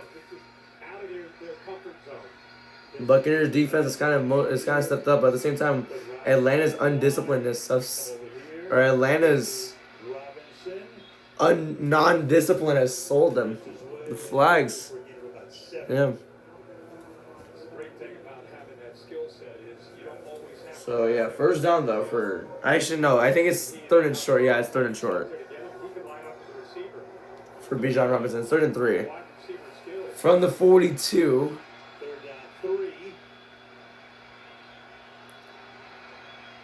Cousins just back to throw. It's caught for a first down by Bijan again. It'll go down to the 48, and it'll move the chains. Evidence right there. Jones been around a long time. 9 years makes a stop. That's a mismatch. You get him lined up against Deion Jones, usually with him lined up out wide. Usually you're going to get a corner that followed him. But this time they find that matchup, and Cousins makes a great throw. That's only All right, Kirk Cousins, 19 for 29, 236 and 2 touchdowns. They've been averaging right Yeah. because of those penalties. First down from the 48. 16 of them. Play clock at 5. 12 and a half left. And out to Bijan Robinson as he is going to go for a gain of around 4 to the Buccaneers 48. 2nd and 6 coming up. 12 minutes to go. Down 14. Cousins as a veteran, he's the operation needs to be clean from Zach Robinson out to Cousins. Cousins needs to really almost be in a 2-minute mindset, of course. Clock is as big an enemy as anything right now. 2nd and 6 on the 48. 2nd down and 6. Cousins looks, throws. It's caught. Gain of 4. It'll be a 3rd and 2 coming up. So another tight end for the Falcons. How nice. Like 4 tight ends in this game. I'm kidding. It's Kyle Pitts. Yeah, it's Pitts, it's Sills, the 5th, and there's that other guy. We're going to have to double team him, bracket him, make Kirk Cousins have to go elsewhere. And his answer, of course, has been Bijan Robinson. But if you want big plays downfield, Oh, Pitts, 117 yards and 2 touchdowns. win for you. He won the first half. They're taking care of him in the second half. Algier is the running back. 3rd and 2. Motion to the right side. 3rd and 2. Cousins looking, first down for Pitts, and Pitts going to go down the sideline to the 25. Once again, moving the chains and moving even deeper into Buccaneers territory. And again, Good news for Atlanta. that space against his Tampa Bay defense. Sometimes it's not downfield where they're sinking, it's underneath. And that's another conversion on 3rd down. They kind of lost him, believe it or not, at 6'6", 250 with the big night that he's had. And another good job by Cousins being patient and eventually finding him in that right flat. Most yards he's gained in a game since his rookie season. Right now he has 135. Here we go there. On the 26, Cousins throws. Nice catch. Oh, he tries hurdling. Stills almost trying making up for that dropped ball by getting a first down at the 5-yard line. He really tried getting that into the end zone right there. First and goal. Get the ball to Bijan Robinson. Watch him kind of stalk block like he's selling it. And then he releases upfield. Tight window, but throw on time. And good for Sills coming back after that drop. Sell it, fake that little quick throw to screen, and then get it upfield to Sills. Good job of him coming back after that drop. Cousins, 22 for 32, 274, and 2 touchdowns. 1st and 6. One of the tight ends in motion here. And out to Bijan. He's going to get easily in. Wow. Walk-in touchdown right there. Bijan Robinson for the touchdown. So Robinson puts it in, and almost Nice. a 14-point game is on the cusp of going to 7. 65 yards, took under 4 minutes. Eliminated from the playoffs. We were talking on this week, but what's the fight like in this team? What do they still want to go out and compete? We've seen that on display this entire game. Good job of setting the edge there. And good See, I don't know why I'm tired. You can hear me yawning clearly. I don't know why. Bijan Robinson now 15 carries, 76 yards. Came into the game averaging 5 yards per carry, and that's his average so far tonight. They're going to go for 2. They're gonna go for 2? For what? They do not trust Zane Gonzalez, I don't think. Like at 5. Cousins floats it. Incomplete. Why would you go for 2 there, though? I don't understand what they're trying to do. Why would you try and do that? For no reason. I don't understand. Like, what was the plan? What was the goal there? Just put it down by 7. I don't know why you have to make the extra effort.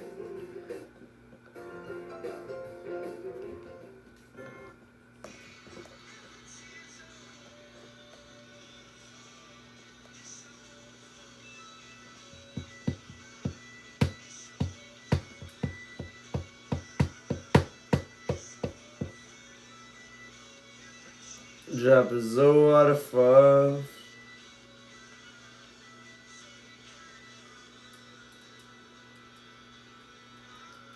The Chiefs can officially be eliminated from the playoff contention this week if the Chargers win, the Bills win, the Jaguars win, and the Texans win, which I think can all happen. So that would be literally insane. And all of those things have to happen. I think they will.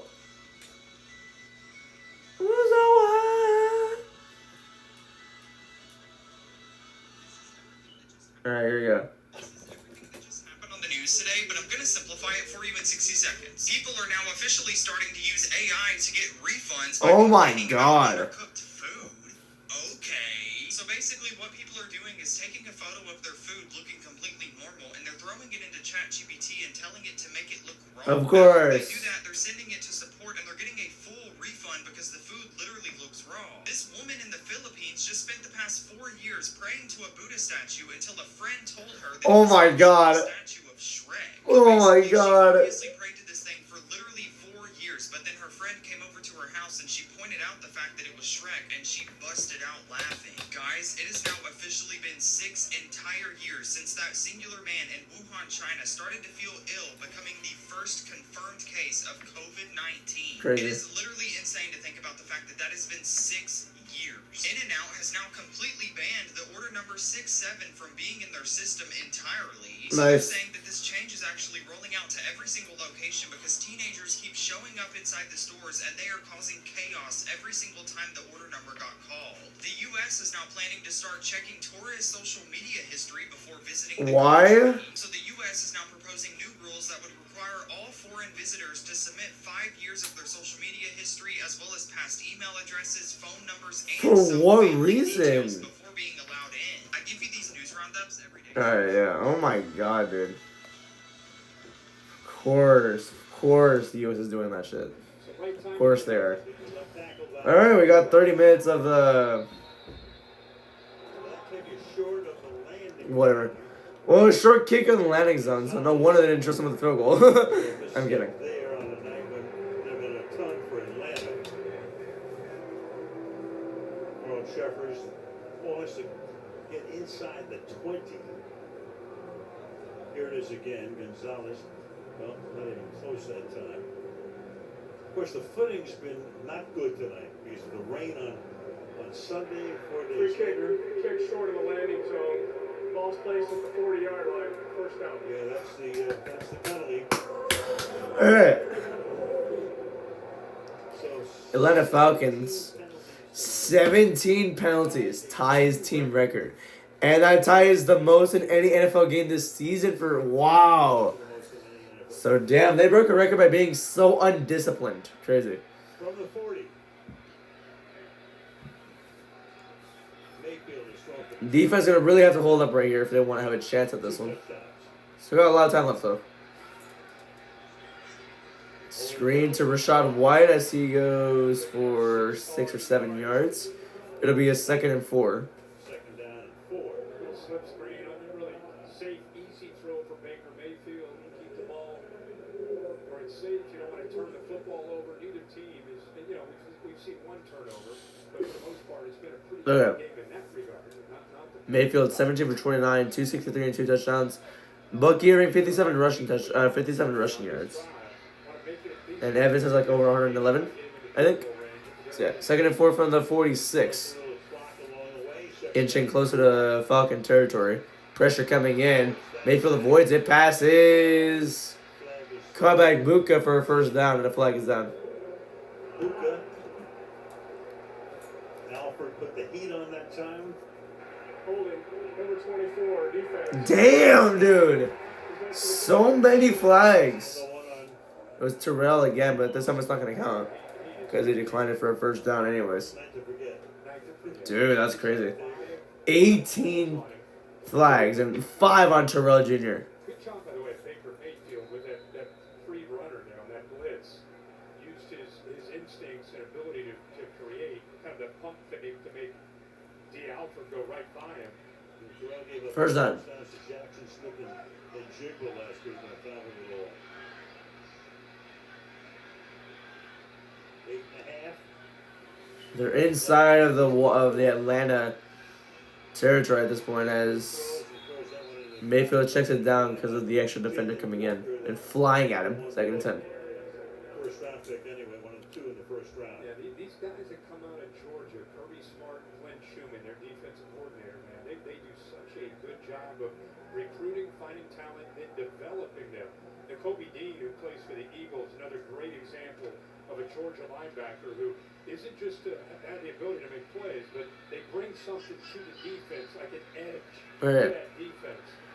From the Atlanta 45, 4-man rush. Mayfield throws, intercepted. Alford gets a pick, and the defense of Atlanta, damn, made a stop, made a damn good stop as well. Nice. We talked just about the last possession. Jeff Ulbrich plays a ton of man, 2nd most in the league, but this time out for 20, he's playing zone. He's just reading the eyes, and he fools Baker Mayfield. I think Baker thought he was going to stay on the slot receiver and go vertical, which would have freed up another matchup against Kobe Bryant, 13 against 37. But instead, he came off the inside receiver, faked Baker Mayfield out. The ball was already released, and all he did is read his eyes in zone coverage and comes up with that huge turnover the Falcons needed. 5 interceptions in his last 5 games from Mayfield. Baker had only a couple the first half of the season. 8:22 in regulation. They get the ball to the Falcons. Here we go there. Oh, Robinson with a nice run. First down, he'll get to the 48. How about, again, the initial cut? He's reacting to this block right here by Jake Matthews. He thinks he might take it outside, put the ground, gets north and south. You know, again, you can just say that's him just being instinctive and a great runner. Of course that is, but I'm telling you, he was more of an inside zone power runner in college in Texas, and has had to learn the vision of that outside zone game here with Zach Robinson in Atlanta. 90 rushing yards, 82 receiving yards. From the 46. Hand off, Robinson. Oh, 3 yards. So 2nd and 7 coming in from the 49. Keep working that left side, going behind big 70, Jake Matthews, Matthew Bergeron, the left guard. Bijan Robinson. 172 total yards. Nice. 90 rushing yards, 82 reception yards. A pretty great game for Bijan. So that's very interesting there.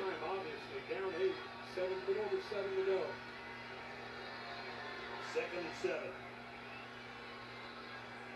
The 5 wide here. There we go there. 2nd and 7 passes incomplete. 3rd and 7. Robinson, 3rd and 7. They dial that pressure up there on that left side. Last time they had a big 3rd down, we saw Kyle Pitts pre-snap motion, moved from the left to the right, ended up sinking out to the flat. Nobody picked him up. Pitch goes to the right.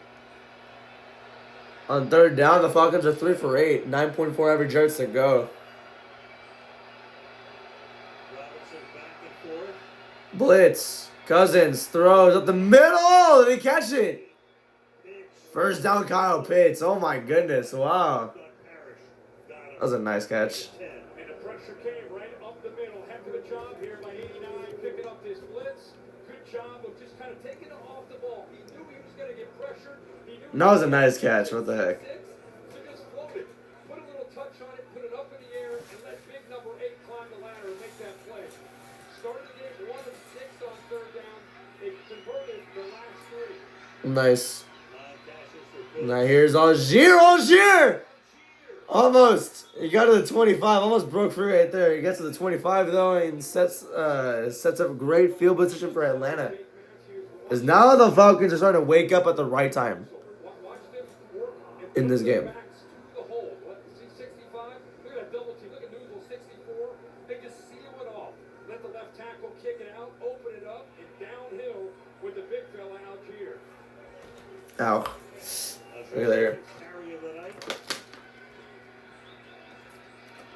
Mayfield is shaking his head on the sideline right now. As here we are from the 26-yard line. I think that's Stills in motion. It's Bijan. This time he goes like a yard and a half. 2nd and 9 coming up. Dude, I swear I get scared when people stay down for more than 1 second. I swear I get so scared when that happens. Watch the backside try to shoot over to help out. Got motion going that way, but if that backside didn't commit that way, that hole opened up again. 2nd and 10 here. Cousins. First down. Mooney. Oh my God, he lost the ball. Dude, that was an easy 1st and goal. He tried making magic happen and he fumbled it.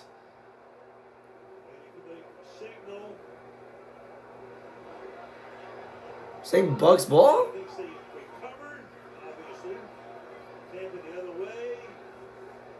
Who had the ball? It's going to be Atlanta's ball. How about that? No hold of that one. No hold of that one. You got to hurry that one up. Sitting in there, taking the heat. Mooney gets some separation. Levante David, with the experience you'd expect to see, ripping at that football. I don't know how the heck. How did Atlanta recover that? What the heck? Tampa knocked it on that. All orange shirts except for Mooney. Does Mooney come up with it himself? Who's got it at the end of the day? Oh, I see. Pretty simple jerseys, right here. Of course. Well, you see the orange jerseys. How in the hell did Atlanta have it? It's 1st and goal now. And they're going to snap it, so they can't review anymore. And it is an incomplete pass in the end zone. Oh my God. 87 just destroyed with the play clock right there. It was Stills again, 2nd and goal. So they can't review anymore. That's insane right there. My goodness. I did not think they were going to do that. Tonight by Zach Robinson, Kirk Cousins, the way he's executing this offense. There are a lot of people watching this game that are watching Kirk Cousins right now. 24 for 36, 299 and 2 touchdowns. Many people think this Great game for Cousins. It's just the thing that's held Atlanta back are the penalties. They woke up in the right time. Stills in motion. From the 10. Handoff. Robinson! What? Oh, I was about to say there's no way they stopped this progress like that. I was about to just crash out. I'm assuming false start because they blew it dead. And it just broke a little bit early. Well, that's really unfortunate, man. What's that? Their 19th penalty, I think. 18 penalties. Oh, that was their 18th because the last one didn't count. Opened up there. Dude, I swear, so undisciplined. That's what's going to cost them this game. The undiscipline of Atlanta is going to cost them this game. This is the first team with 18 penalties in the game since the 2019 Browns, too. They're down 8 with a chance to tie this game. First time in 6 years it's happening. The Browns. Yeah, first time in 6 years. 2019. 2nd and goal. Cousins throws. It's caught around the 8 or 7 yard line. It'll be a 3rd and goal. Big 3rd and goal. Ticking down to 4 minutes to go. They're keeping everybody involved. Charlie Warner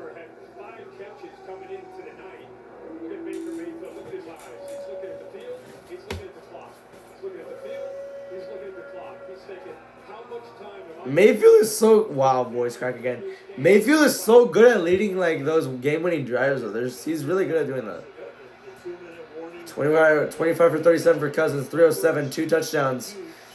Third down and just 7 into the end zone. A floater, touchdown! Oh,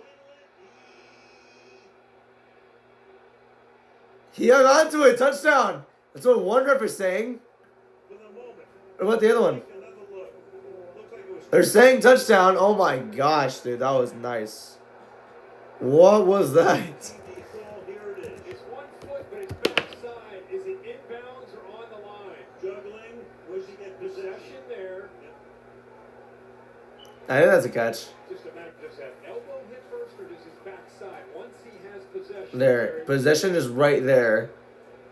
Yeah, Kirk, it's what happens first. I think his ass came down first. Right, elbow hit first.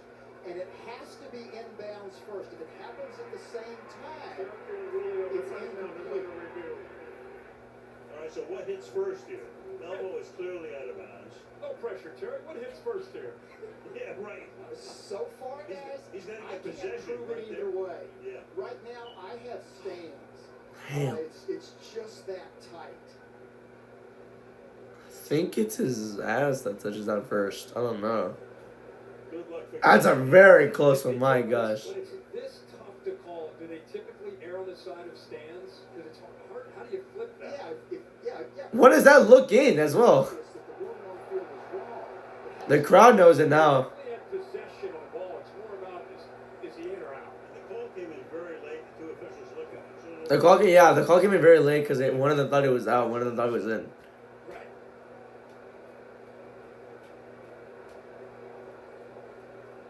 So what hit first? The elbow or the tuchus? That's what it amounts to, right? I think it's Kelly J. Hayes right now.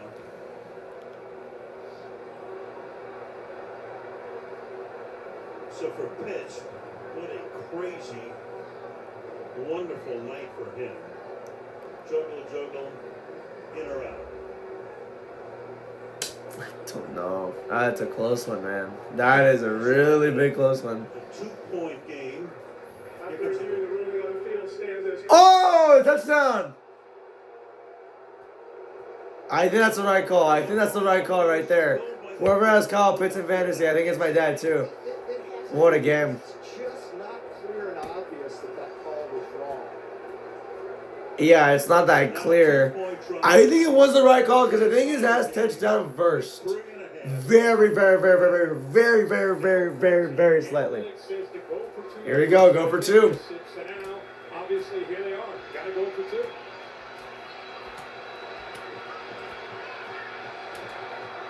Can he make it 28-28? Let me see. Okay, tie it up. Back and forth. Cousins. Look out. Cousins Incomplete. And it's still a 2-point game. The Heat put on that time.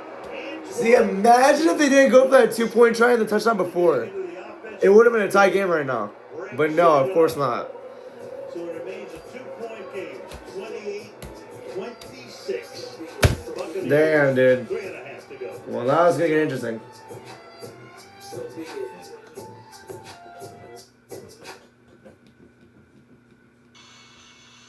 Halftime. Nuggets up 77-54 against the Kings.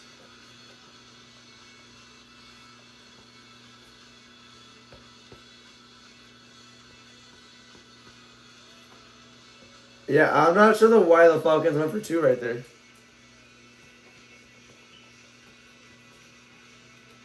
23 first half points for Jokic.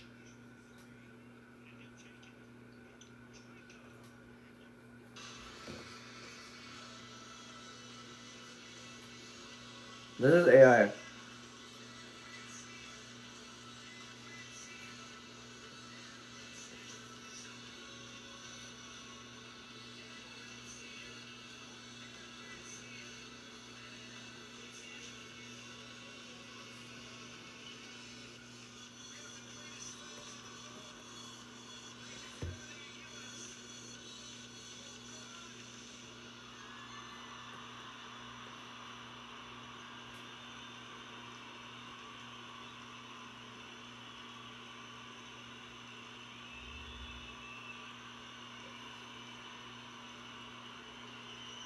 Former Chargers quarterback Quentin Jammer admits that he played drunk during 8 games in 2011.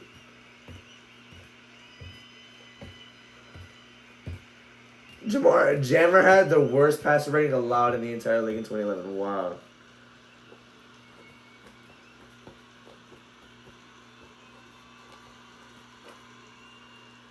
On September 20th, 2020, Dak Prescott simply would not give up. The Atlanta Falcons had a 29-10 lead. However, Dak would throw for 450 yards, including 4 total touchdowns, 3 rushing touchdowns down, and would lead the Cowboys to a 40-39 victory after a touchdown and a field goal in the last 2 minutes, and the onside kick.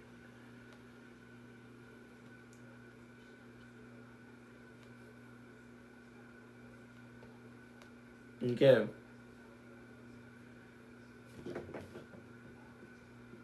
To give Atlanta the football back, showed man early, just read the eyes of the quarterback. D. Alford went up, did a nice job of pulling bait. What a job there of not just kind of disguising pre-snap to post-snap, but doing a good job of sinking into that passing lane and coming up with that interception to get the ball back to Cousins. Ow.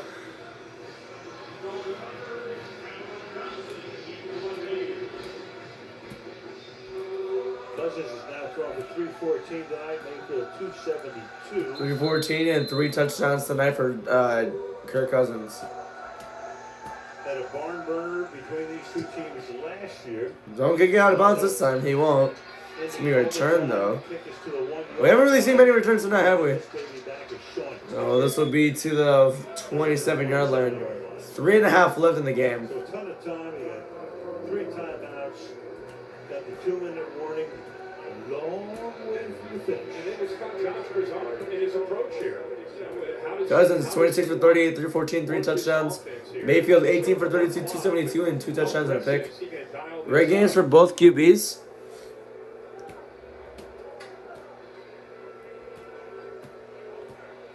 Charlie Heck in, another offensive lineman. They got 6 linemen there. There he is in both.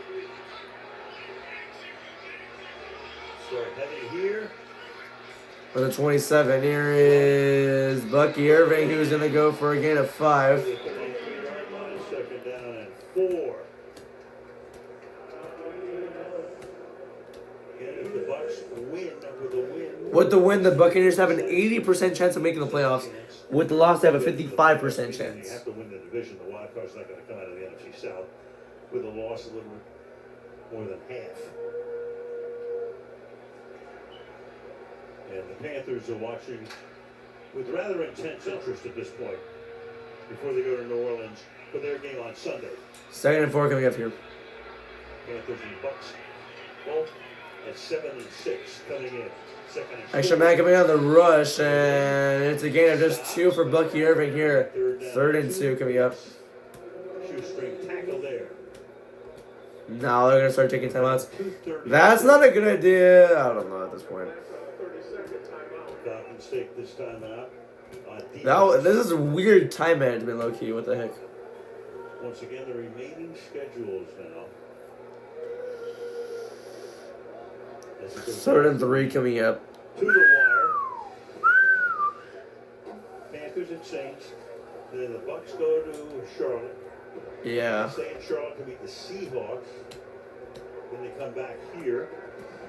With the Bucks at the Panthers and at the Buccaneers have two more away games and then a home game to end the season off. So yeah, I'm thinking the Bucks and Panthers split the series. I don't see anybody getting a sweep here. It just depends on how they do, on how Tampa Bay does against Miami and how Carolina does against Seattle, which is why I think the Buccaneers are going to win the division. 3rd and 3. Okay, going to Carolina. I'm thinking Carolina wins the home game. How quick they're going to get downhill here. That'll put, and if Tampa Bay wins this game, we'll see. 3rd and 3 passes. Caught. Was he in bounds? He was in bounds. Nice. Timeout taken there. Can you win at the line of scrimmage? Watch this move where he's got tight coverage, inside move with a foot. So yeah, let's say both those teams are 8 and 6. I think the Panthers win the home game. They go 9 and 6 in the. Oh wait, no, what the hell? Matchup that he wanted pre-snap. Really good job Yeah, 9-6 and 8-7. Second half. But I think the Panthers are gonna lose to the Seahawks, and then the Buccaneers will beat the Dolphins. So 9-7, 9-7, and then the Buccaneers will win the home game on Week 18. They'll go 10-7. Panthers 9-8. That's that there.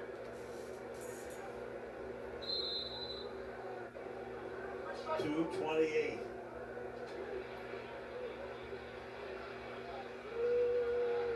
Irving, the running back, 15 carries. Because when he left here, I think another first down would just end the game right there and there, right then and there. Get it again. First down, and Irving goes nowhere, literally nowhere. Timeout by the Falcons again. 2nd and 13 coming up here. And Atlanta will take its final timeout. One more stoppage at the 2-minute warning. 2nd and 14 upcoming. This defense doing everything that it can to try to get those tackles for a loss, get after Baker Mayfield. Still, like you said, you have the 2-minute warning that Tampa Bay would assume run the football here, let the clock work all the way down, get them to a 3rd down situation. And then they got to make a decision. You want to be aggressive and go for the win? Or do you run and work the clock? See what happens here these next couple plays. 2nd and 14. 2nd and 14 here on the 35.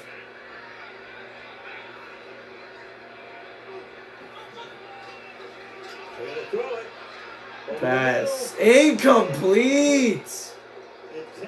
Intended for Emeka Egbuka.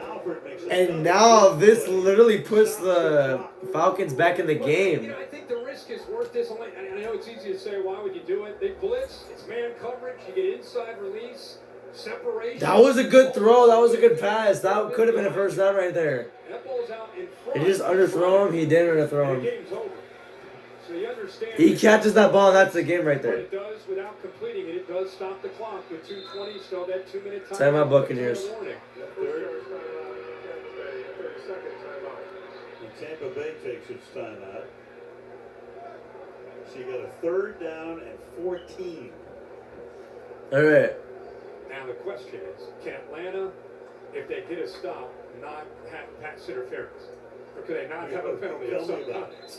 We've seen so many 3rd down penalties for this defense. Okay. Can they play clean, and can they? They gotta play clean for one. They gotta play clean for this one play right here. 19 penalties, whatever. I lost count. But 18 or 19 penalties on that secondary. Or on that entire team. And most of them have come on crucial 3rd down plays. They cannot have that happen right here. They split it 2 by 2. Blitz. Mayfield's gonna get sacked. No, he's not. No, he's not. Tried letting it go. He just really couldn't. Now it's 4th down. The Falcons defense just let them back in this game at this point. Wow. 4th down. Here comes the punt. It's going to take us to the 2-minute warning with a 4th down coming up. And we are back in Tampa in 30 seconds. Awesome. My voice cracked it there. My bad. I said, awesome.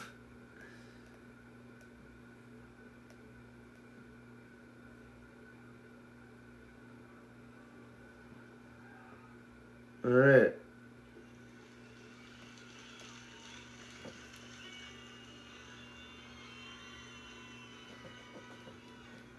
Yeah.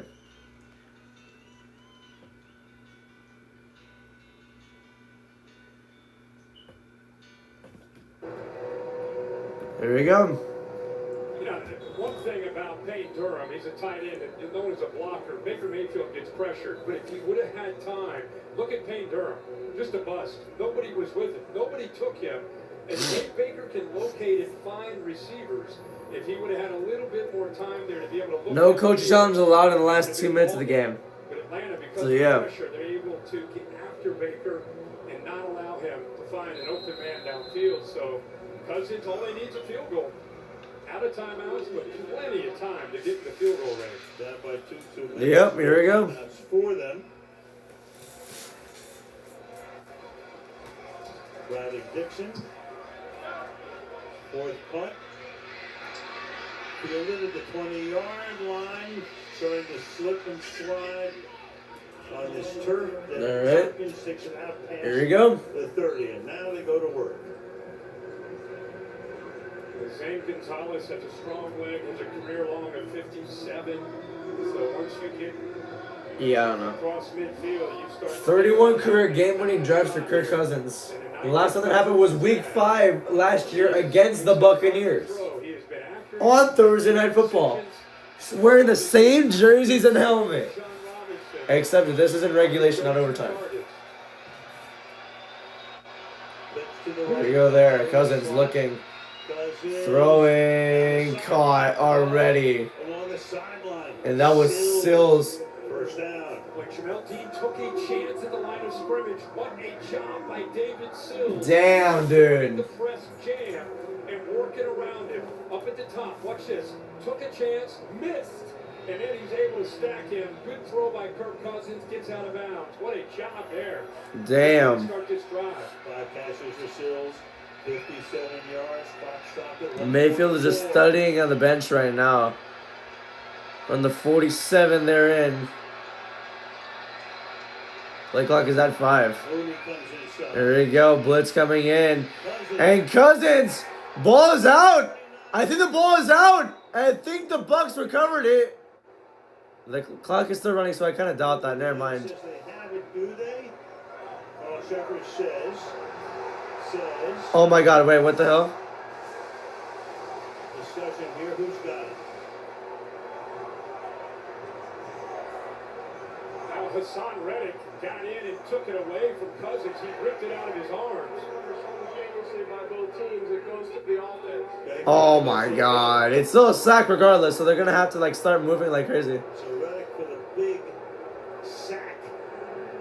Right there, he's got the sack. Ball is Oh, he fumbled it out of it right there. I think it was Bijan who recovered it. Guys pounce on the ball together. The officials say they got it simultaneously, so it stays with Cousins and the Falcons. Second down and 18. And the clock stops. Clock is still running.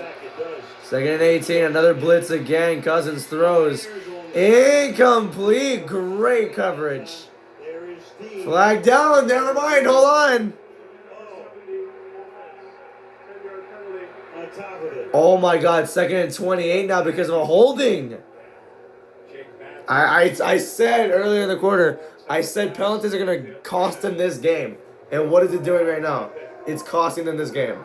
Second and 28. A miracle needed to get this winner here. You know, if you decline it, it's 3rd and 8. 19th penalty, and they've had 124 yards taken because of penalties right there. Buccaneers have only had 3 penalties called in the entire game right there. 19 flags for 124. Second down and 28. From the 29.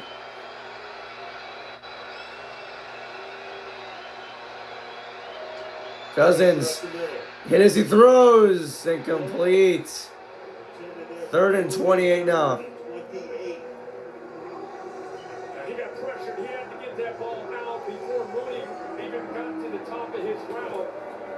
Timing just not quite there. It's interesting, these last few throws. The first throw, he went to David Sills. These last couple throws, he's gone to Mooney. Here we are thinking, get the ball to your best players, Bijan Robinson and Kyle Pitts. Let's see what he does here. All right, here we go. Dude, the camera is shaking because of how loud it is in Raymond James Stadium right now. Play clock's at 3, it's at 2, it's at 1. Snap the ball! They missed a false start. I don't know how they did. It's a throw to Pitts. Pitts. It goes like around 14 of those yards, so it's 4th and 14 right now. 4th and let's go at 14. So we chopped down half of the yardage right there. 14 yards for the game right here. Take control. There's a little bit of chaos going on. They got time. Under a minute. Under a minute left. Before ticking down. All they gotta do is get in field goal range right here, but they got 14 yards to get a first down first. Cousins, protected, pass, caught! Oh my god, he's in field goal range, is he? He got tackled in bounds, it's first down. Oh my god, dude, how? Spike. Wow. It's going to come down to his kick in all likelihood. Now watch how this route works. Kind of at this point, he knows exactly. Just got right to the sticks, and it goes up and makes that play before. Damn. Come over. Flag came down. Hold on. We got a flag down. Two fouls by the defense on the play. On the defense, you gotta be screwing me right now. 12 players on the field and offside number 50. The offside will be accepted. First down. What? After a gain of 21, so Gonzalez, their third kicker this season. Oh, it was on the spike. I was about to say, like, what the hell? It's a 44-yarder that would have tied the game again at 10. Oh my God! Here we go. He's 8 for 32 on lead-changing field goal attempts in fourth quarter, within 2 minutes or overtime. And with the penalty, it's a 1st and 5. Don't throw the ball anymore. And right now you're looking at. Actually, if you do throw the ball, throw it out of bounds. 50 yards. Yeah, you're already at the 31. Don't do that much anymore. Don't risk yourself throwing a really bad interception. Mooney. Able to get Out of bounds he goes. Just keep in mind, this team was eliminated from the postseason last week. Short week, playing against a Tampa team that's kind of in that must-win mode against them in Carolina. And this team from Atlanta, they made a lot of mistakes. But let's give them a ton of credit tremendous. for the way they've shown up prepared and ready to play football. Unbelievable. Raheem Morris deserves a ton of credit. Right now you'd be looking at a 43-yard field goal. Yeah, 43 yards is not that bad either. Just run it, just run it, just run it. All right, now run him out, run him out. Here we go. 18, 17, 16, Gonzalez warming up. 13, 12, 11. And you go 10, 8, 7, 6, 5. Spike. They spike it here. So it comes down to this. Here we go. Gonzalez has been around. It is kicked to give the Falcons the win on Thursday Night Football to play spoiler for Tampa Bay. Will they do it? Been in the league 7 years. I'll bring my record to like what? I forgot. Like what? 4-11 on Thursday Night Football? I'm kidding. Mike Evans is crashing on the sideline right now. Yeah, he had 123 yards just for them to sell on defense. I would be pissed off too. It's a 43-yarder. They're gonna try and ice him. Timeout taken. This team was down 28-14. Yeah, they were down 28-14. They came back. Scored the touchdown, went for 2, didn't come up with it. Got the ball. I don't know why they went for 2 the first time, but hey, it might really work out for them.